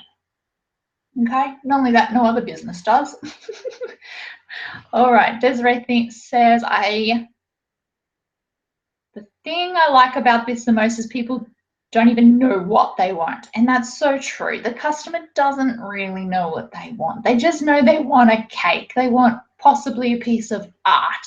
They want something cool. Like, that's fine. That's absolutely fine. It's our job as cake decorators, as the business owner, to provide them customer service, teach them a little bit, and help them find what they want within their budget. That's our job. If you want money, that's your job anyway. If you don't want money, that's fine. All right, Michelle says, or they want from one extreme to another. I like the suggestion of giving them my options. Yeah, absolutely. Give them the best options that you want to give. But bear in mind, 3 different price points, not all the same price, okay? But they usually do. They'll go from a 2-tiered fondant cake or even 3-tiered to a buttercream cake or some cupcakes. They will. But that's fine because there's still really great profit margins in whatever alternative they go with. Remember, they'll always have great profit margins if you go and work out profit margins and refer to, you know, your pricing guide that you make up that has really great profit margins. But yeah, give them the options that you ultimately want them to take. It doesn't have to be something you don't want to do. All right, so quoting. So the next stage. So you've given the initial quote, you've given them a very quick number, you've given them good customer service, and they say, yes, I want to book it in. You're like, okay, you've put your fine print in saying, you know, that number depends on final details. And you're like, sweet, let's grab the final details. Can I get the number of people feeding, the date that the event is on, the flavors that you want, what size for the tiers, what final decorations, etc. Here's the kicker though. To get those final details, I don't recommend that you ask all of those questions at once. Confusion leads to overwhelm, overwhelm leads to indecision, indecision equals inaction. What I mean by that is you are far less likely to get a response to sending all of those questions at once. What I suggest and recommend is ask one question at a time. Being, if you really need to know the date because you get booked out on some dates that you want to know, ask that question. Don't worry about the rest. Just ask that, and so that you can clearly identify if you're available or not. So you don't have to waste anyone else's time. Their time, your time.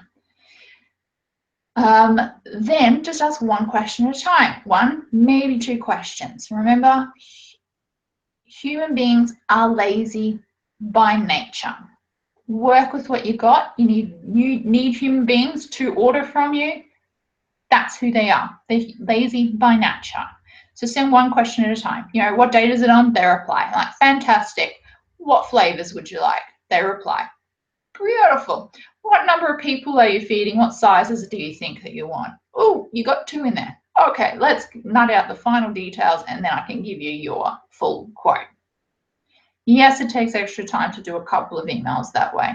Yes, it's more time consuming, but you are far more likely to get the order booked in versus not booked in. Is it not worth an extra 5-10 minutes of your time with a couple of extra emails to get them booked in versus not booked in? It absolutely is worth your time. All right. Once a person has nutted out the final details and is ready to book, that is the stage to spend a little bit longer on putting together the final price for the quote. But again, it doesn't take an hour. It honestly doesn't. I would suggest, depending on your confidence level, and if you've done that cake before, maybe up to 15 minutes. It doesn't take much longer than that. And if you have problems with quoting, feel free to email me anytime. That is not a problem. Happy to help. All right. So that is quoting. Next, the follow-up.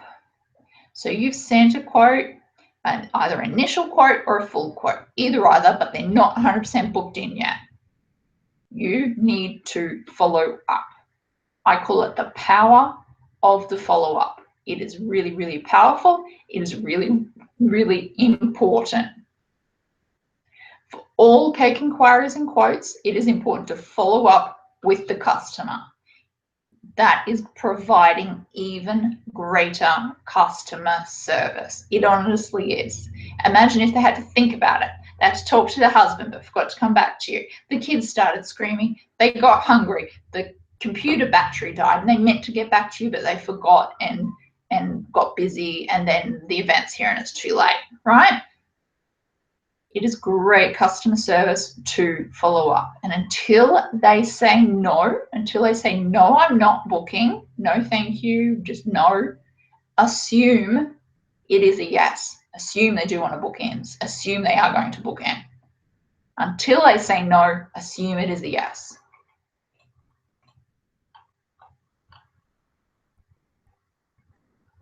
So don't assume or think that the customer should follow up with you. The number of times I've heard people say that, you know, they Facebook message somebody with a quote and they can see that they've seen it, but they haven't replied. Yeah, and for example, it's not their job to come back and follow up on you with your quotes. It is 100% on you to follow up with them. Being it is your business, you want them to book in, you need to provide even more customer service and a little bit more time to get them to book in. So how I recommend following up. I recommend a combination of Facebook messages, emails, phone calls, text messages, leaving a voicemail message, etc. And people thank me for following them up. And I need to say that again because it's really, really important. Don't think you're being pushy or salesy or rude, because you're not. People thank me for following up. Okay? They honestly appreciate it. They've been thinking about it. They've been meaning to get back to you. They've been sick. They've been busy. I know you are too, but here's the thing. It's your business. It is your job to follow up. Until it is a no, assume it is a yes. Now, let's talk about how to follow up.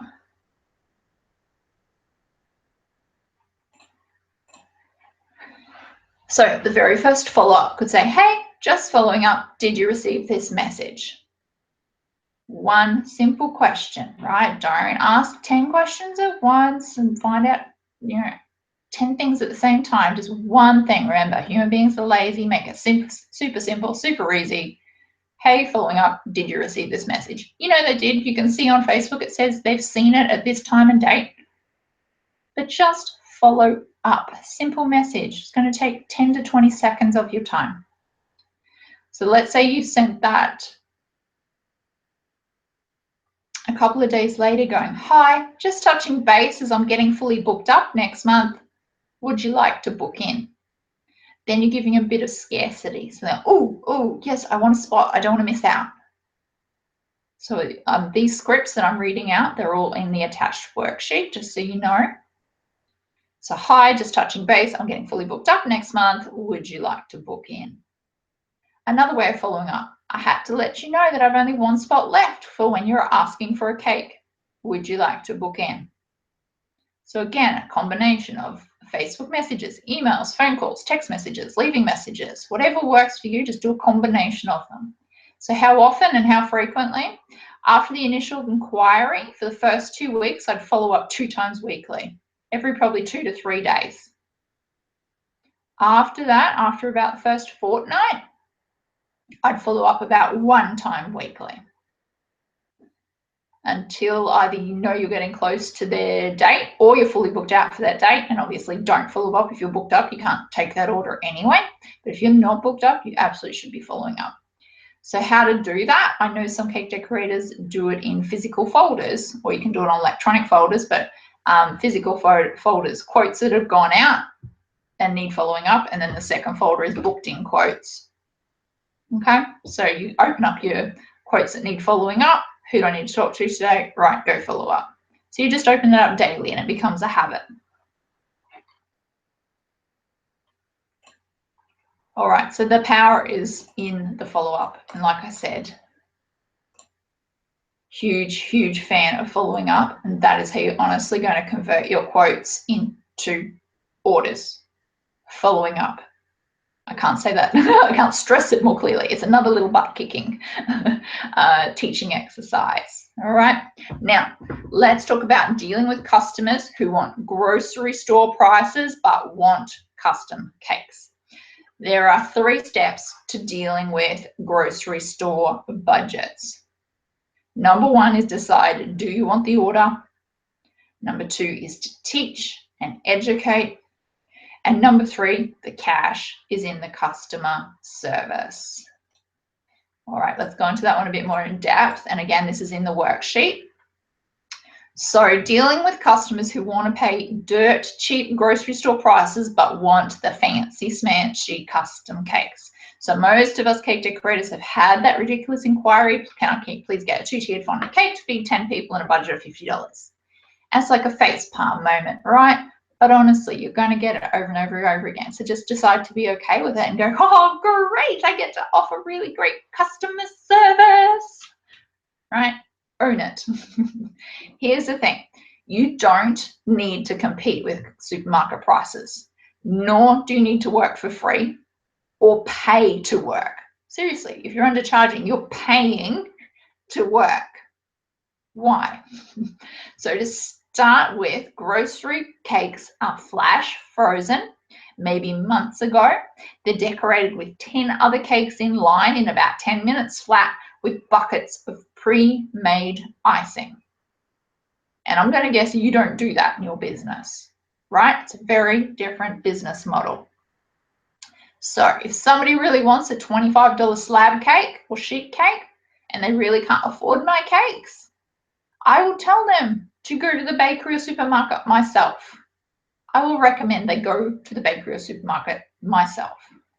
But if somebody is wanting something a bit special and trying to barter with the price, I can't help them with that.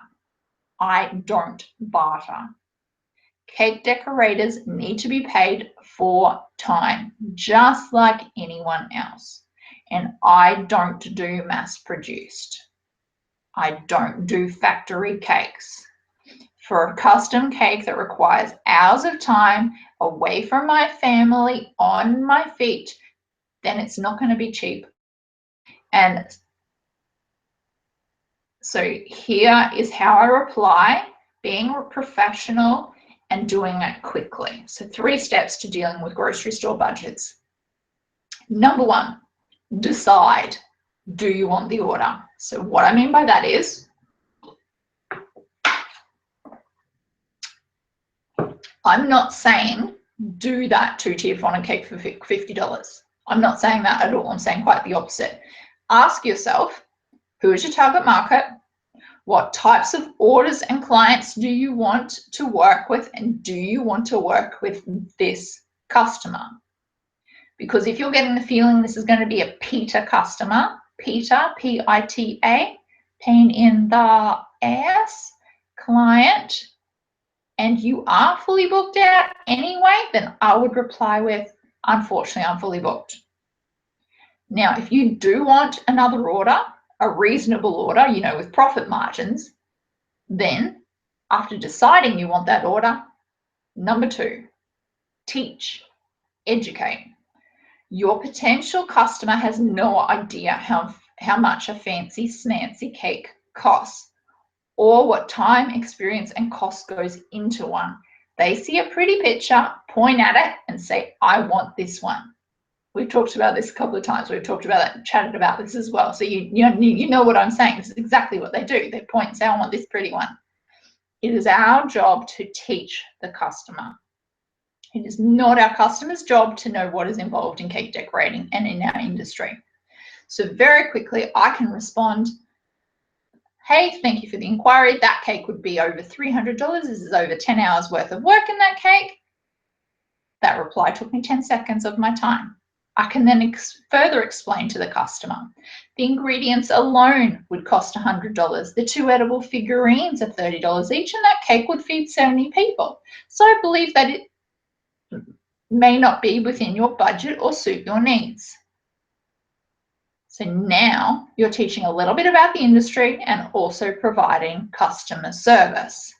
So number 1, decide if you want the order. Number 2, teach and educate. Number 3, the cash is in the customer service. So think of any great business you've dealt with lately. Was it good because of the customer service? And most people would say yes, because I'm a big fan and a big believer that if you aren't filling the order, we can at least provide great customer service to be memorable for later. But I do usually plan on getting the order. So how do I do that? Like I said before, by offering 3 alternatives for the client: a budget option, a mid-range option, and an expensive option. So offer 3 alternatives to the inquiry. Here are a box of 12 cupcakes with buttercream icings for $40. I could do a small 6-inch round dessert buttercream cake for $60. I can do a fondant covered 1-tier cake, 6-inch round with edible cake board, similar to the photo, for $180. Now the customer feels like they have options or a choice.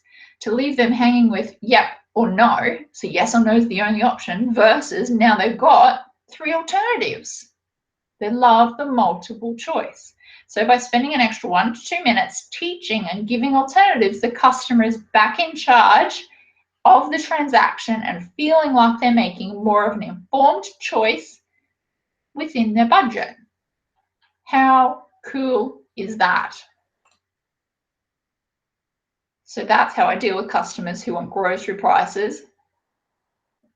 store prices, but want custom cakes. I decide if I want the order, I teach and educate, and then provide customer service, giving 3 price options. All right, we're going to move on to when and how to raise your cake prices. I'll just check if anyone's got any questions. You guys are having a good old chat in here.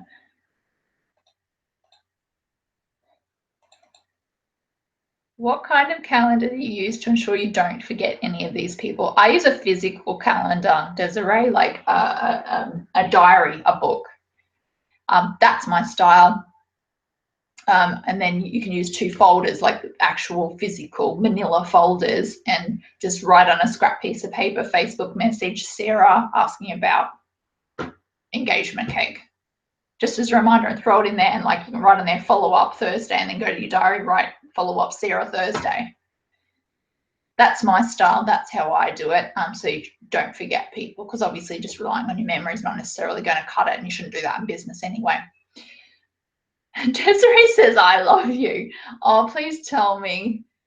5 minutes ago, I'm old school too. Tell me, sorry, Less Sinful Cupcake Cafe says, oh my God, yes. Tell me what in particular you're referring to. I love you. That is so funny. I love that. Thank you. I appreciate that. Love right back at you. All right, let's move on, because this is what a couple people are asking about, raising cake prices. So this is juicy, good stuff. When and how to raise your cake prices. So 2 indicators of when you should raise your prices. 1, you're fully booked out, or 2, you need to earn more money. They are the 2 indicators you need to raise your prices. If you're already booked out, and you're booked out months in advance, you're obviously in demand, and you should raise your prices because you can charge it because you're booked out. Secondly, you need to raise your prices if you need to earn more money. Obviously, depending on your profit margins, depending where you want to be in the whole pricing scale. If you're at the couture end, if you're raising your prices, and you'll be at the really high end,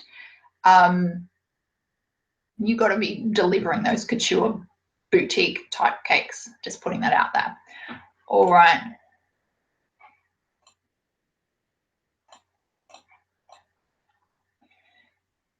So I remember my first price rise, and I was so sure that people wouldn't pay any more, and I couldn't see how I could possibly tell people a different or higher price, and it freaked me out, and I honestly to tears. I was in tears. I was so scared and so tired and didn't know what to do. So it took me a little while to raise my prices, and when I finally did it, I actually felt incredibly relieved, and I want you to have that feeling of being relieved. I had overthought it, so you overthink it. Excuse me.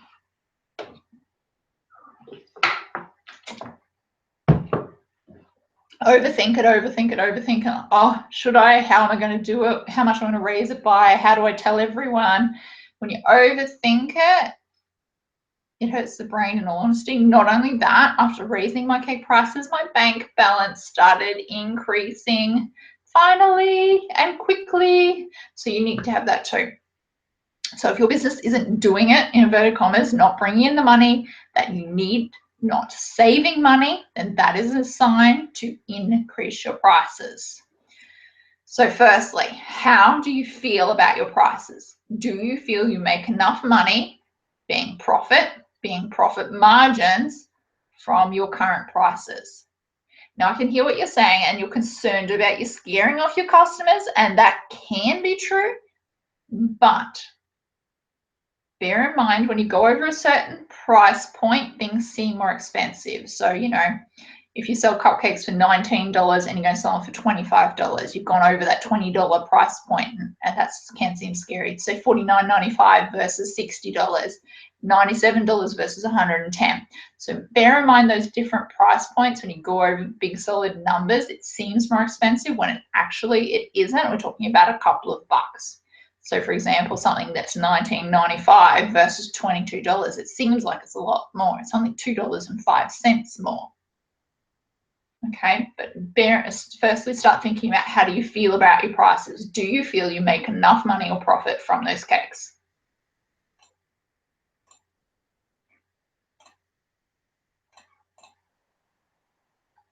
Secondly, I'm going to suggest if you feel that you don't earn enough money, don't earn enough profit from your prices, from your products, from your product lines, I'm going to say to you, raise your prices on 80% of your products. I'll say it again because this one's a doozy. Raise your prices on 80% of your products. You don't have to do it across the board. You don't have to do it for everything. Don't get me wrong, you can if you want, if you're severely undercharging. But you can still have your base prices, your basic product range. And for example, that will probably be your 3 cheapest cake flavors, like vanilla cake, chocolate cake, and one other cheap cake flavor with basic buttercream. They're the basic price range. If you earn enough money, keep them the same rate. And you can raise the prices on the rest of your product lines.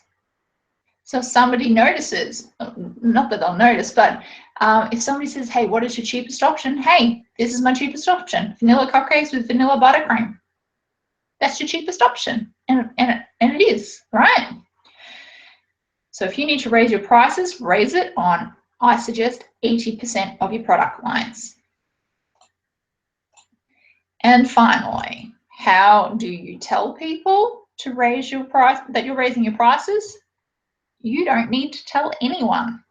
It doesn't have to be a big announcement and drum roll and da-da-da-da, we're raising our prices to earn more money coming at you. You don't have to do that. I'm just joking around. I'm not very funny, but you don't have to announce it to the world. If you have a price list, update it. Done. If you have a website price list, update that. Done. If you have a price list on Facebook, update that. Done. And then whatever current quotes and orders you have, still honor that price you've quoted them, right? You don't increase the prices on something you've quoted or booked, but for all future orders and all future bookings, they come under the new price list. They come under the new prices. And don't forget, customers still have the choice of the basic range if they wish. How good does that sound? All right. So how is that sounding to you guys? When and how to rise your cake prices? So it's how do you feel about your prices? Do you make enough profit from your prices? Raise your prices on over 80% of your products if you don't make enough money. And then finally, you don't need to make a big announcement that you're raising your prices. It's your business, your rules.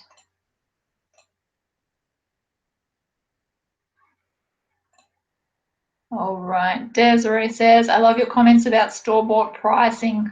Plus Sinful Cupcakes commented at the same time, so they are on the same page. Oh, sweet. All right, beautiful. Love that you loved that segment of the training and loved it. Love, love, love. Okay, feeling love. Good job, guys. All right, so let's move on to the next section. which is giving discounts. I love this one too, but I love everything about business. Giving discounts. Should I? Shouldn't I? How much? Here's the thing. Are you a business or a hobby? So remember my little loving ass kicking before, being there is a difference between a hobby and a business. A hobby means you don't sell cakes. A business is you do sell cakes. Okay? Now I'm going to go over the notes over in the worksheet. Again, that's, below attached wherever you've got it. So giving discounts, should I, shouldn't I, and how much? So in the cake and sweet industry, giving discounts or selling cakes for ingredients only with no profit is rampant. So what do you do or say to charities or friends or family or first-time customers when they want cheap or free cakes? So remember we talked about before, people building out the portfolio and they decide to charge nothing for it. And when you have your first, you decide, no, I'm charging properly now. Your first inquiry is always the hardest, but it does get easier, I promise. Your first quoting, you just need to get into a new routine, a new system, a new strategy, and do it, a new script over and over and over again.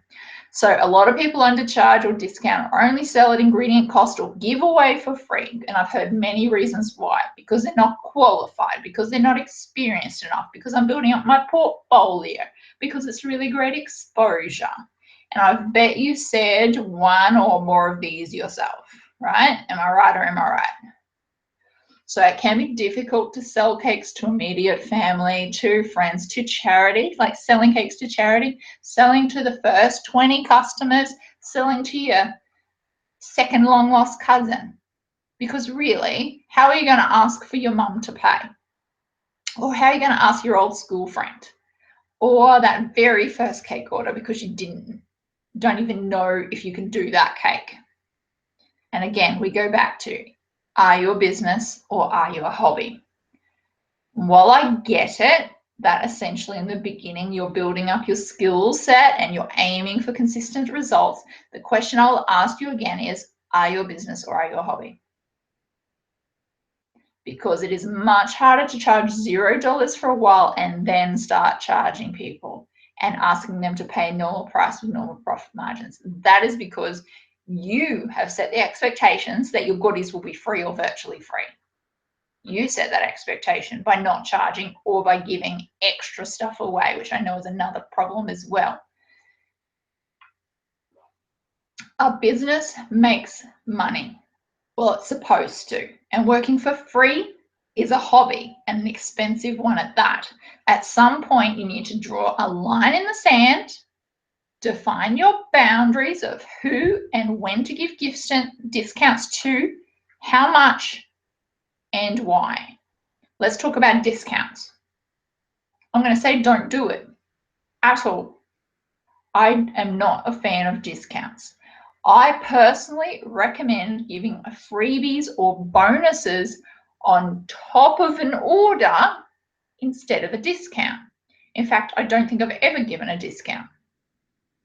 So whether starting out or being decorating for 10 years, giving something extra like a bonus or a freebie, also called a value add, is a great way of having a price and sticking to it.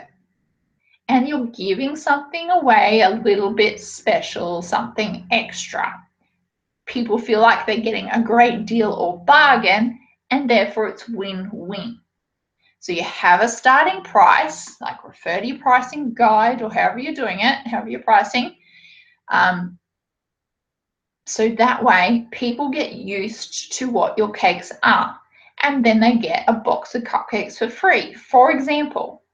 That way they know how much your cakes are. If they value it, they'll buy it. If they don't value it, they won't buy it. So from the add-ons, such as, you could give a box of cupcakes for free or some mini cupcakes for free or some cookies or some cake pops, or you can upgrade to a larger size or a larger size cake, but put a dollar value on it and sell at your starting price, sell at your pricing guide rate. So for example, somebody orders a jumbo cupcake, let's say they're a cousin, and you're going to give them a bonus 24 mini cupcakes valued at $25. Tell them how much it's valued at. Say, hey, because you're my cousin and I love you, I'll sell you my jumbo cupcake at $75, and as a bonus just for you, I'll give you an extra box of 24 mini cupcakes. They're valued at $25 free of charge for you. How awesome does that sound? Another example. An auntie orders a 6-inch round buttercream rosette cake. Hey auntie, love you. I can do that for just $65 for you. And because I love you, I'll upgrade you to an 8-inch round cake valued at $20 or more free of charge. How awesome is that? Third example, who's ordering now? Let's say an old school friend orders a 1-tier fondant covered cake, which is $150. So, hey, thank you so much. I can do that cake for just $150 for you. And you get a bonus box of 12 cupcakes valued $25 free of charge. So people know when they order from you in the future that you will charge and approximately how much it will cost. The bonus or value adds are completely up to you. That is what you wish to do as a gift, depending on your availability.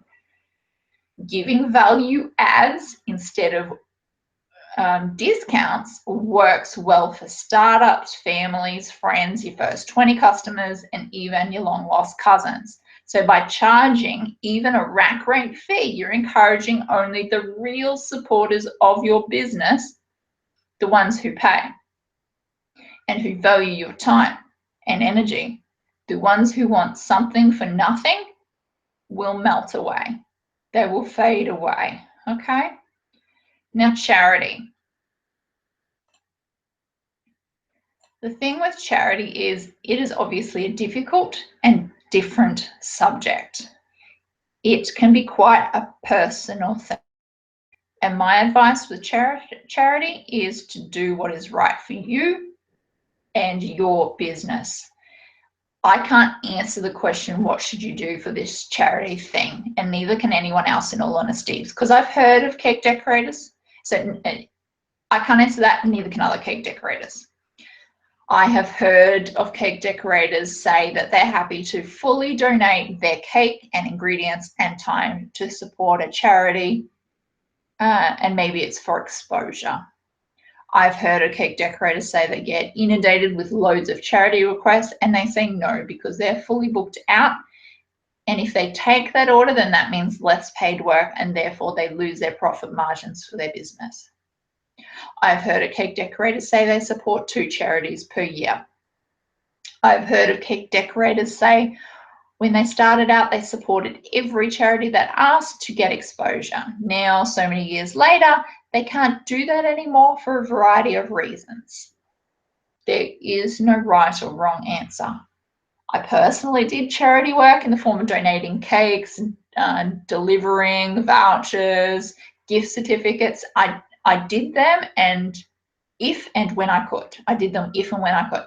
Sometimes I said no because I was fully booked. Sometimes yes, because I could easily fit into my schedule with baking some extra cupcakes. Again, there is no right or wrong answer.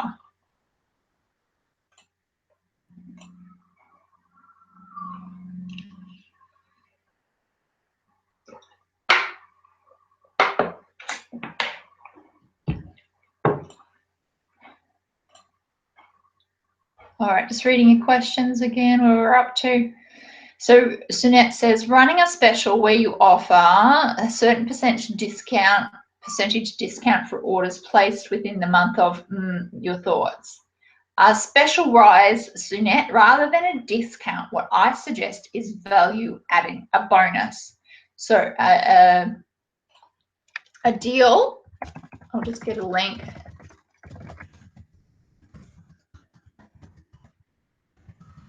A deal I suggest is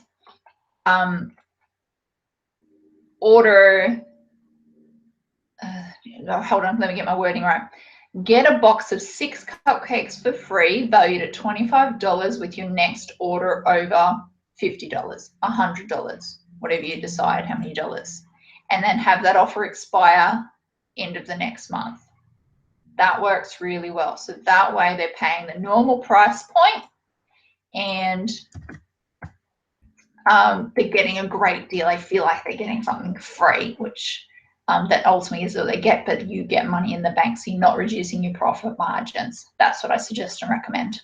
I've popped a link below, Sunette, on how to drum up business and get more cake orders. It's actually got my voucher in there. I suggested a voucher and wording in there. You can use that voucher, just download it and print it off, really. All right. Desiree says, can I say that if somebody is paid for this workshop, I'm assuming you mean, then they are not a hobby? Some people still talk about being a hobby caker because they don't consider themselves a professional or qualified. So I'm trying to teach the wording of the difference. There's a difference between hobby and there's a difference between business. So that's why I keep drumming it in, I suppose, Desiree. So La Sinful Cupcake Cafe says, yes, Annette, good question. What kind of discounts do you give without making it too much? I was giving a $5 discount for first-time customers, but have recently stopped. Trying to find a balance of when to offer, how much, and how often. So same advice for you as well. The Sinful Cupcake Cafe. I don't recommend offering discounts. I recommend value adding. So giving something for free of value on top of an order equals money in the bank. And give an expiry. Have that deal end. So end of whatever, end of the month, give a date, 15th the next month, whatever you decide, because it gives it exclusivity and it gives a deadline, and people are far more likely to book in with a deadline than something that's open-ended. In regards to how much you give away extra for free, completely up to you. Usually a box of 6 cupcakes up to 12 cupcakes works really well, and even mini cupcakes can work really well. Whatever you can nut out really, really cheaply, really quickly, and people get value from. And again, it comes back to try, test, tweak, repeat. Try different value adds, try different bonuses, and see what you get the best response from. Okay? All right, Desiree says, what I love about that idea is that you're showing them an additional talent by giving them cupcakes to go with their cake. That just showcases more talent and gives you more photos for your website. Absolutely, and they can try a different product line, although cakes and cupcakes are similar, but next time they might go, ooh, I want to get cupcakes for this hen party I'm going to. That will be, that will be perfect, for example. All right. So La Sinful says, my question is geared for cupcake bakers. Cupcake bakers. Do you sell to cupcake bakers? Is that what you're saying? La Sinful Cupcake Cafe? Not 100% sure what you're saying. Feel free to explain that further and I'll come back to you. Let's keep going with the training. So discounts we've covered. Now we're up to how to make more money from cakes. All right, so a cake secret, industry secret, which isn't really a secret, but most people forget about, which is an automatic add-on to sales with really great profit margins. In all businesses, there are certain things that can complement your sales and create greater profits. So for example, think of a pizza place that you go to. They always ask, would you like garlic bread with that? When you go get new tires for your car, would you like a rotation and balance with that? When you buy a printer, would you like to buy some A4 paper with that? When you buy a knife set, would you like a cutlery stand for that? You see where I'm going with that, right? So a couple of really great ways of making money. There's 2 that I've listed, upsell and cake stands. So let me explain. Upselling is with any booking, you offer something else in your product line to complement that product. So much like the pizza and garlic bread example, you've ordered a cake, would you like cupcakes to match? Would you like mini cupcakes to match? Would you like cake pops to match? Would you like cookies to match, etc.? Choose something that naturally complements that you can upsell to somebody who has already booked with you. So you make it a habit to ask every single booking and you will make at least 10% more sales by this simple one strategy. 10% more sales by the simple one strategy. All right, and you're going to be aiming for a certain number of people taking you up on your upsell for every single time you offer it. It won't be 100%, but there'll be a percentage. Keep track of it and aim to improve it. All right, so upsell offers something in your product line to complement your sale. Secondly, cupcake stands or cake stands. So in a cake business, having a cake stand available for hire is highly sought after and profitable. So hiring out cupcake stands. It naturally complements selling cupcakes, as most people want to display their cupcakes to make the event and make the cupcakes even more special. There are several types of cupcake stands. There are square and round. The round stands are a bit more popular. So if you, excuse me.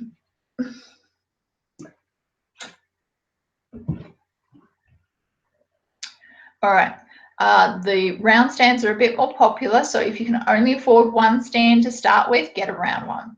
I recommend getting a full 8-tiered stand. So all stands come with a flat top surface, which have a cutting cake stand right on top. You can fit a cake on top, or it can be more cupcakes. Then the number of tiers you require depends on how many cupcakes need to be displayed. But if you buy the full 8-tiered round cupcake stand, the 8-tier can be reduced in size. So it can be turned into a 7-tier, 6-tier, 5-tier, 4-tier, 3-tier, 2-tier, right? So you can use it for nearly any situation. So a full 8-tier plastic acrylic cupcake stand will cost approximately $150. So you can search to buy one. You can Google the words 8-tier acrylic maypole cupcake stand. And again, this is all within the worksheet that's attached that I'm reading out from. So how much would you hire out a cupcake stand for? The price is between $50 and $75 for 2 nights. So this depends if you're offering delivery and setup. If you're offering delivery and setup, it might be $75. So that way the customer feels they're getting extra service. Alternatively, you and the customer can look at cheaper options, but where they have to pick up from you and they have to set up themselves and they need to return the stand to you themselves for that $50 hiring for 2 nights. Now, really important to make sure you charge a deposit. That is standard practice for hiring of any equipment to anyone. This ensures that they take care of your stand and return it to you quickly within that two nights, 48-hour thing, and that it doesn't come back to you broken or scratched. So for example, I charge a deposit of $150, literally the whole price of replacing that stand, which is payable at the time that they order and will be refunded after the cupcake stand is received back to me 2 days after the order in its original condition. If it comes back broken, the customer doesn't receive the deposit back. And if it comes back weeks later, they receive a reduced deposit. So how good of an idea is that? We make the money back on that stand within 3 times of selling it out, hiring it out, and then it's all profit. And not only that, you can set up your cakes and take better take better cupcake photos on the stand as well. How awesome. All right. That is ultimately the end of our training. If you've got any more questions, feel free to comment below. We'll have a full Q&A session until there's no more questions. Leave no question behind is my motto. Have a big drink of water. All right, I did want to tell you as well about Cake Business School. There's some of you guys will be an enrolled student already. Some of you won't be. If you're not aware of Cake Business School, it is my online training program, which I have training much like this for you available to get access to straight away. And it's only $1 to enroll, $1 which is like 70 US cents. It's ridiculously cheap. And I do it that way because I understand profit margins are fine. Now, benefits of being part of Cake Business School, you will get discounts on any future workshops. So workshops like this, I'm going to be emailing the enrolled students of Cake Business School the discounts on the future workshops. So the workshops will be covering how to get more cake customers, for example, and how to market your cake business. There's heaps coming anyway. There's discounts on packaging inside Cake Business School, discounts on tools and equipment, discounts on books, discounts on courses, and discounts on working one-to-one with me. If you're not sure what Cake Business School is, like I said, $1 Australian to enroll. There is exclusive training modules in there on how to grow a cake business. There's a module on how to build a website, module on free cake decorating video tutorial.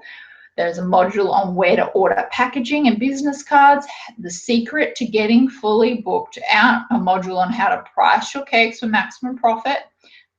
This workshop we just did was far more in depth, but there is a pricing module in there. There is a module on how to set up a Facebook business page and Facebook advertising, how to set up Facebook ads. There's a module on becoming a YouTube superstar, plus there's over 20 modules in the vault ready for you to access straight away.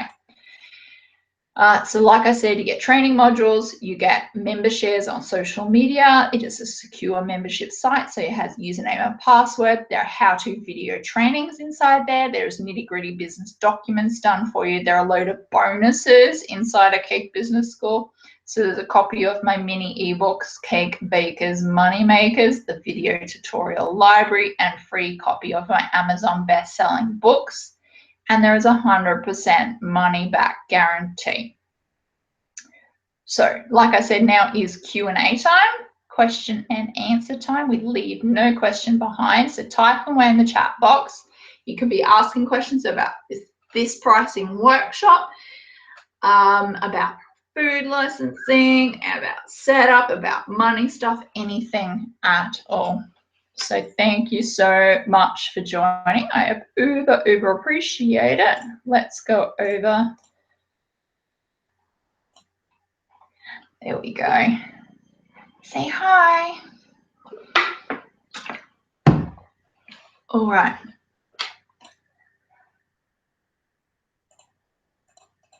All right. I'm scrolling up to read the questions. All right, so I answered your questions. Less info Cupcake Cafe. Awesome. All right, Desiree says, do you deliver candles with your cakes? That's a good question. I always do.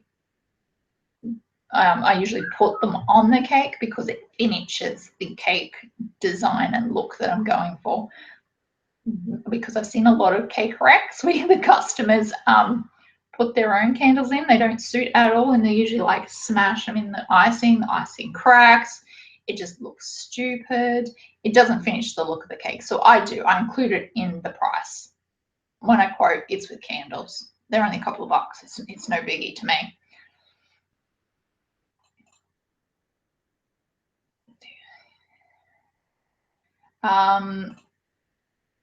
Do you get a deposit on your cake orders? That's a good question. I was telling one of my talking to one of my clients about this earlier. Here's the thing, I didn't. In my business, I didn't. And the reason is because I come from a small country town, really small, 5,000 people. I knew nearly everyone. And if I didn't know them, my parents knew them. And I probably went to school with them, or, you know, they're probably related, in all honesty. So if they didn't pay, I just go tell their mum on them, like really small town, okay? So I never had a problem with people paying me, but it only takes one really crappy experience for that, you know, that policy to change. A lot of cake decorators do charge a deposit, and that is because they've got burnt. They've got an order, they made the cake, and the cake wasn't picked up or wasn't paid for. So they worked for free, and nobody likes that. That is a burn, and they very quickly changed the policy to deposits. So what's pretty commonplace in the industry is getting a 50% deposit at time of order to confirm their booking, to book their place on that date. Otherwise, it's not confirmed. And to get the final 50%, usually 7 days before the booking. That takes a little bit, obviously, more admin time, administration time, but you have money in the bank. You receive that actual payment for the cake.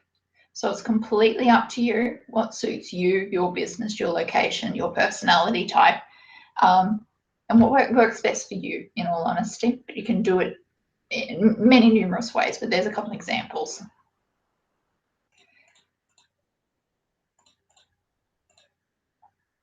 And you've got a heap more questions, Desiree. Ask away. That's what I'm here for. And you can ask me anytime after this as well if you think of anything. You've got my email address, and I'll start up that Facebook group as well, and you can ask me in there anytime.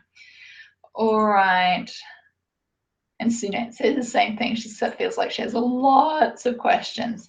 So Sunette always gets a deposit. I must admit, with close friends and family, I only get paid on delivery, but for all others, most definitely yes. And that's it. You've just made it a policy in your business, and that's what works for you. High five. That's awesome. The Sinful Cupcake Cafe says, I learned the hard way. I get a deposit from everyone in capital letters, or they don't go in the books. That's it. They don't get a booking. They don't get written down. They're not confirmed. Question, what do you think is a good charge for setup of cupcakes, and should you take it on? Yeah, absolutely. If something's sellable, sell it, I reckon. If you're happy to do it, if you've got the time to do it. So hiring out of the stand and setup, I normally recommend about $75 for 48 hours, so 2 nights. That's Australian dollars I'm talking in, depending how far away they are, of course. So you can decide up to like 45 minutes away, maybe, and maybe there's a surcharge for further, because you've got 45 minutes there set up and 45 minutes back, bearing in mind. And not only that, the cupcake stand has to come back to you. They have to deliver it to you. If they want you to come pick up the cupcake stand, I'd charge extra for that as well. But taking on board, that's absolutely up to you. Your business, your rules, remember. But if you got the time and you want the extra income, it is a great way to upsell, make more money. And it's not just from cakes, it's from providing us, it's a very sellable thing. Desiree said, I've never had anyone not pay, so it hasn't even been an issue even after 15 years. Okay, beautiful. That's it. I don't think I would ever really have an issue. But again, it was a small country town. I'm in the city now. It might be very, very different, in the city, but I don't sell cakes here, so I don't have to test that theory. You're in a really small town as well. Yeah, absolutely. It makes a difference. When you know everyone, it's also got a different mentality, or I can't think of the word, but small town people, I don't know, they're more trustworthy. I don't know. If they know you versus not know you, that might be where it comes unstuck versus getting a deposit. All right, Coral says, thank you for your knowledge. It's been fantastic to be a part. Oh, good, you're still here, Coral. I'm so glad. I wonder how many people are here. So the replay, guys, basically some finishing up. Unless you've got more questions, type away. I will answer your questions while there's questions there. For anyone that wants to go, I'll sum up. Firstly, thank you for being here. Don't want to forget that. That's super important. Thank you, thank you, thank you for being here. I really appreciate you and your time. And remember, congratulations to you for investing your time and money and energy to be here, to invest in your knowledge so that you can grow your sweet business. That's really, really awesome. If you've got questions anytime about anything, really, you've got my email address. Feel free to email me. I'm also in my Facebook group, Cake Business School, all the time. Let me think what else. I think that's everything. You got the worksheets. You can have a copy of the slides that I went through today, but the worksheets ultimately have the same information. You've got all the bonus pricing guides, but really, really important, you sit down and know your profit margins. If you don't know your profit margins, work them out. That's my greatest takeaway. And I'd like to know it from you guys as well. How do you feel about this workshop? What's your feedback, positive or negative? I'm always open to learning and growing, and I'm never going to ever have anything 100% perfect. So feel free to comment below with your feedback, or you can email me personally or private message me if you want. That's not a problem. So the end result, I wanted you to go away and feel more confident, and also that you make more profit from your cakes? Well, the profit that's going to come in the next couple of weeks. I would ask by the next 2 months. I would love to know, are you making more money from your cakes? Are you making good profit from your cakes? 1 month, 2 months, get back to me. Tell me. I'd love to know. And then, how are you feeling confidence-wise? Are you feeling more confident about pricing cakes? All right, comment below and let's go into, yeah, that's all my notes. Let's go into your questions. All right, Desiree says, I've been going through my business for the last 15 years as a hobby, and now that I'm full-time, my talent is drastically improving and I feel like I can increase my prices, and that's the reason I'm here with you. Sweet ladies, that's so lovely. I want to raise my prices. All right, let's turn your want into a goal, Desiree. I love goals. Making goals is really important to put out in the universe exactly what your intention is, and then going out and nailing it. I love nailing goals. I love hashtag nailing goals. So a goal, to set a goal, you want a SMART goal. SMART. Specific, measurable, attainable, result-based, and timely. So you want a really specific, measurable, attainable, result-based, timely goal. So I want to raise my prices. How about I will raise my prices on 80% of my product lines by 20% by 30th of October. Is that your goal? And if it's not your goal, that's fine. I'm just making it up. But I'd love for you to write below your very specific goal. I want to raise my prices, because otherwise I want to raise my prices, leaving it completely open-ended. What do you want to raise your prices on? By when? By how much? That pretty much covers it. So comment below. I'd love to hear that. All right. Ooh, where are we? You're most welcome, ladies. I think my favorite thing was the idea of 3 options.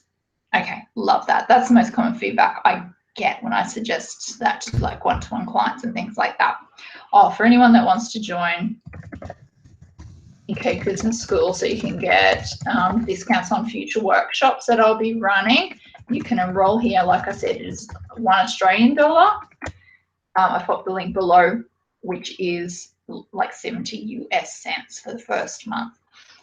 Go and check it out and see if it's for you, and you'll get discounts on future workshops and working one-to-one with me as well, if that's something of interest to you. All right.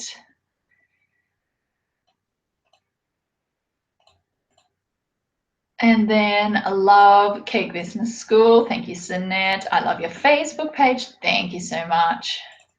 All right. And then I also like the 3 options idea. Going to see what I can come up with. This has been so helpful. I need to join Cake Business School.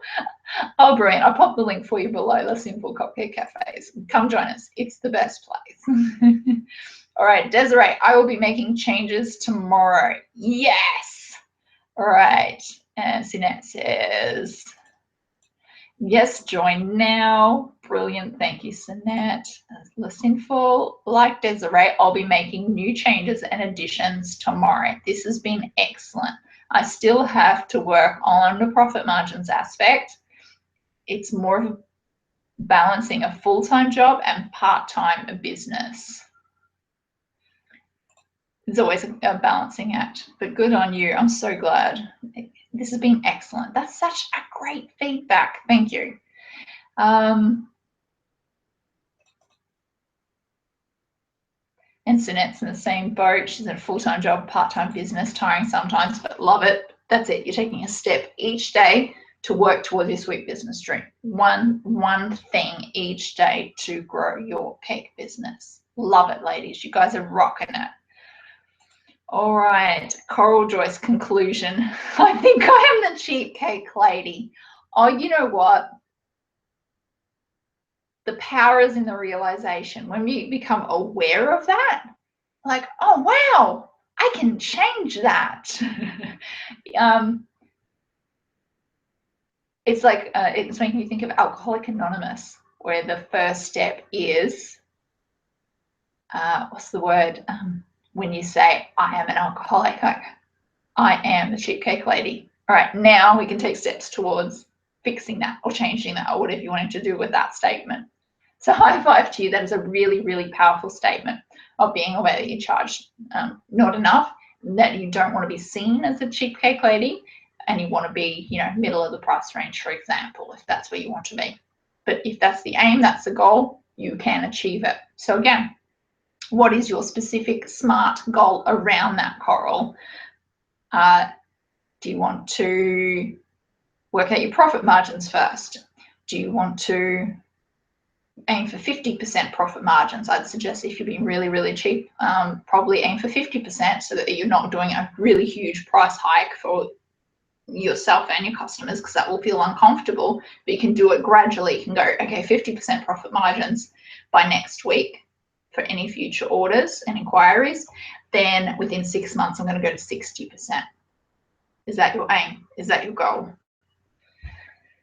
All right, Sinette says, Rebecca, may I ask a question on boozy cupcakes? How do we go about this? Do we ask customer to supply the liquor? Depends what you mean by boozy cupcakes. You can have cupcakes that are infused with liqueurs and flavors and a bit of alcohol versus boozy cupcakes. Are they the ones where you like squirt the alcohol in the center of them, maybe? Is that what you mean by boozy? Ask the customer to supply the liqueur. I'm just wondering if in Australia, for example, yeah, you're in Australia, isn't it? You can't sell alcohol unless you have a liquor license. That's what I'm wondering, and I don't know the answer to that. I think somebody's asked me this like a year ago, and I said I don't know whether you can sell alcohol or not. I can sell alcohol flavored and infused cupcakes, but can I sell alcohol on the side of a cupcake? I don't know that I can or can't.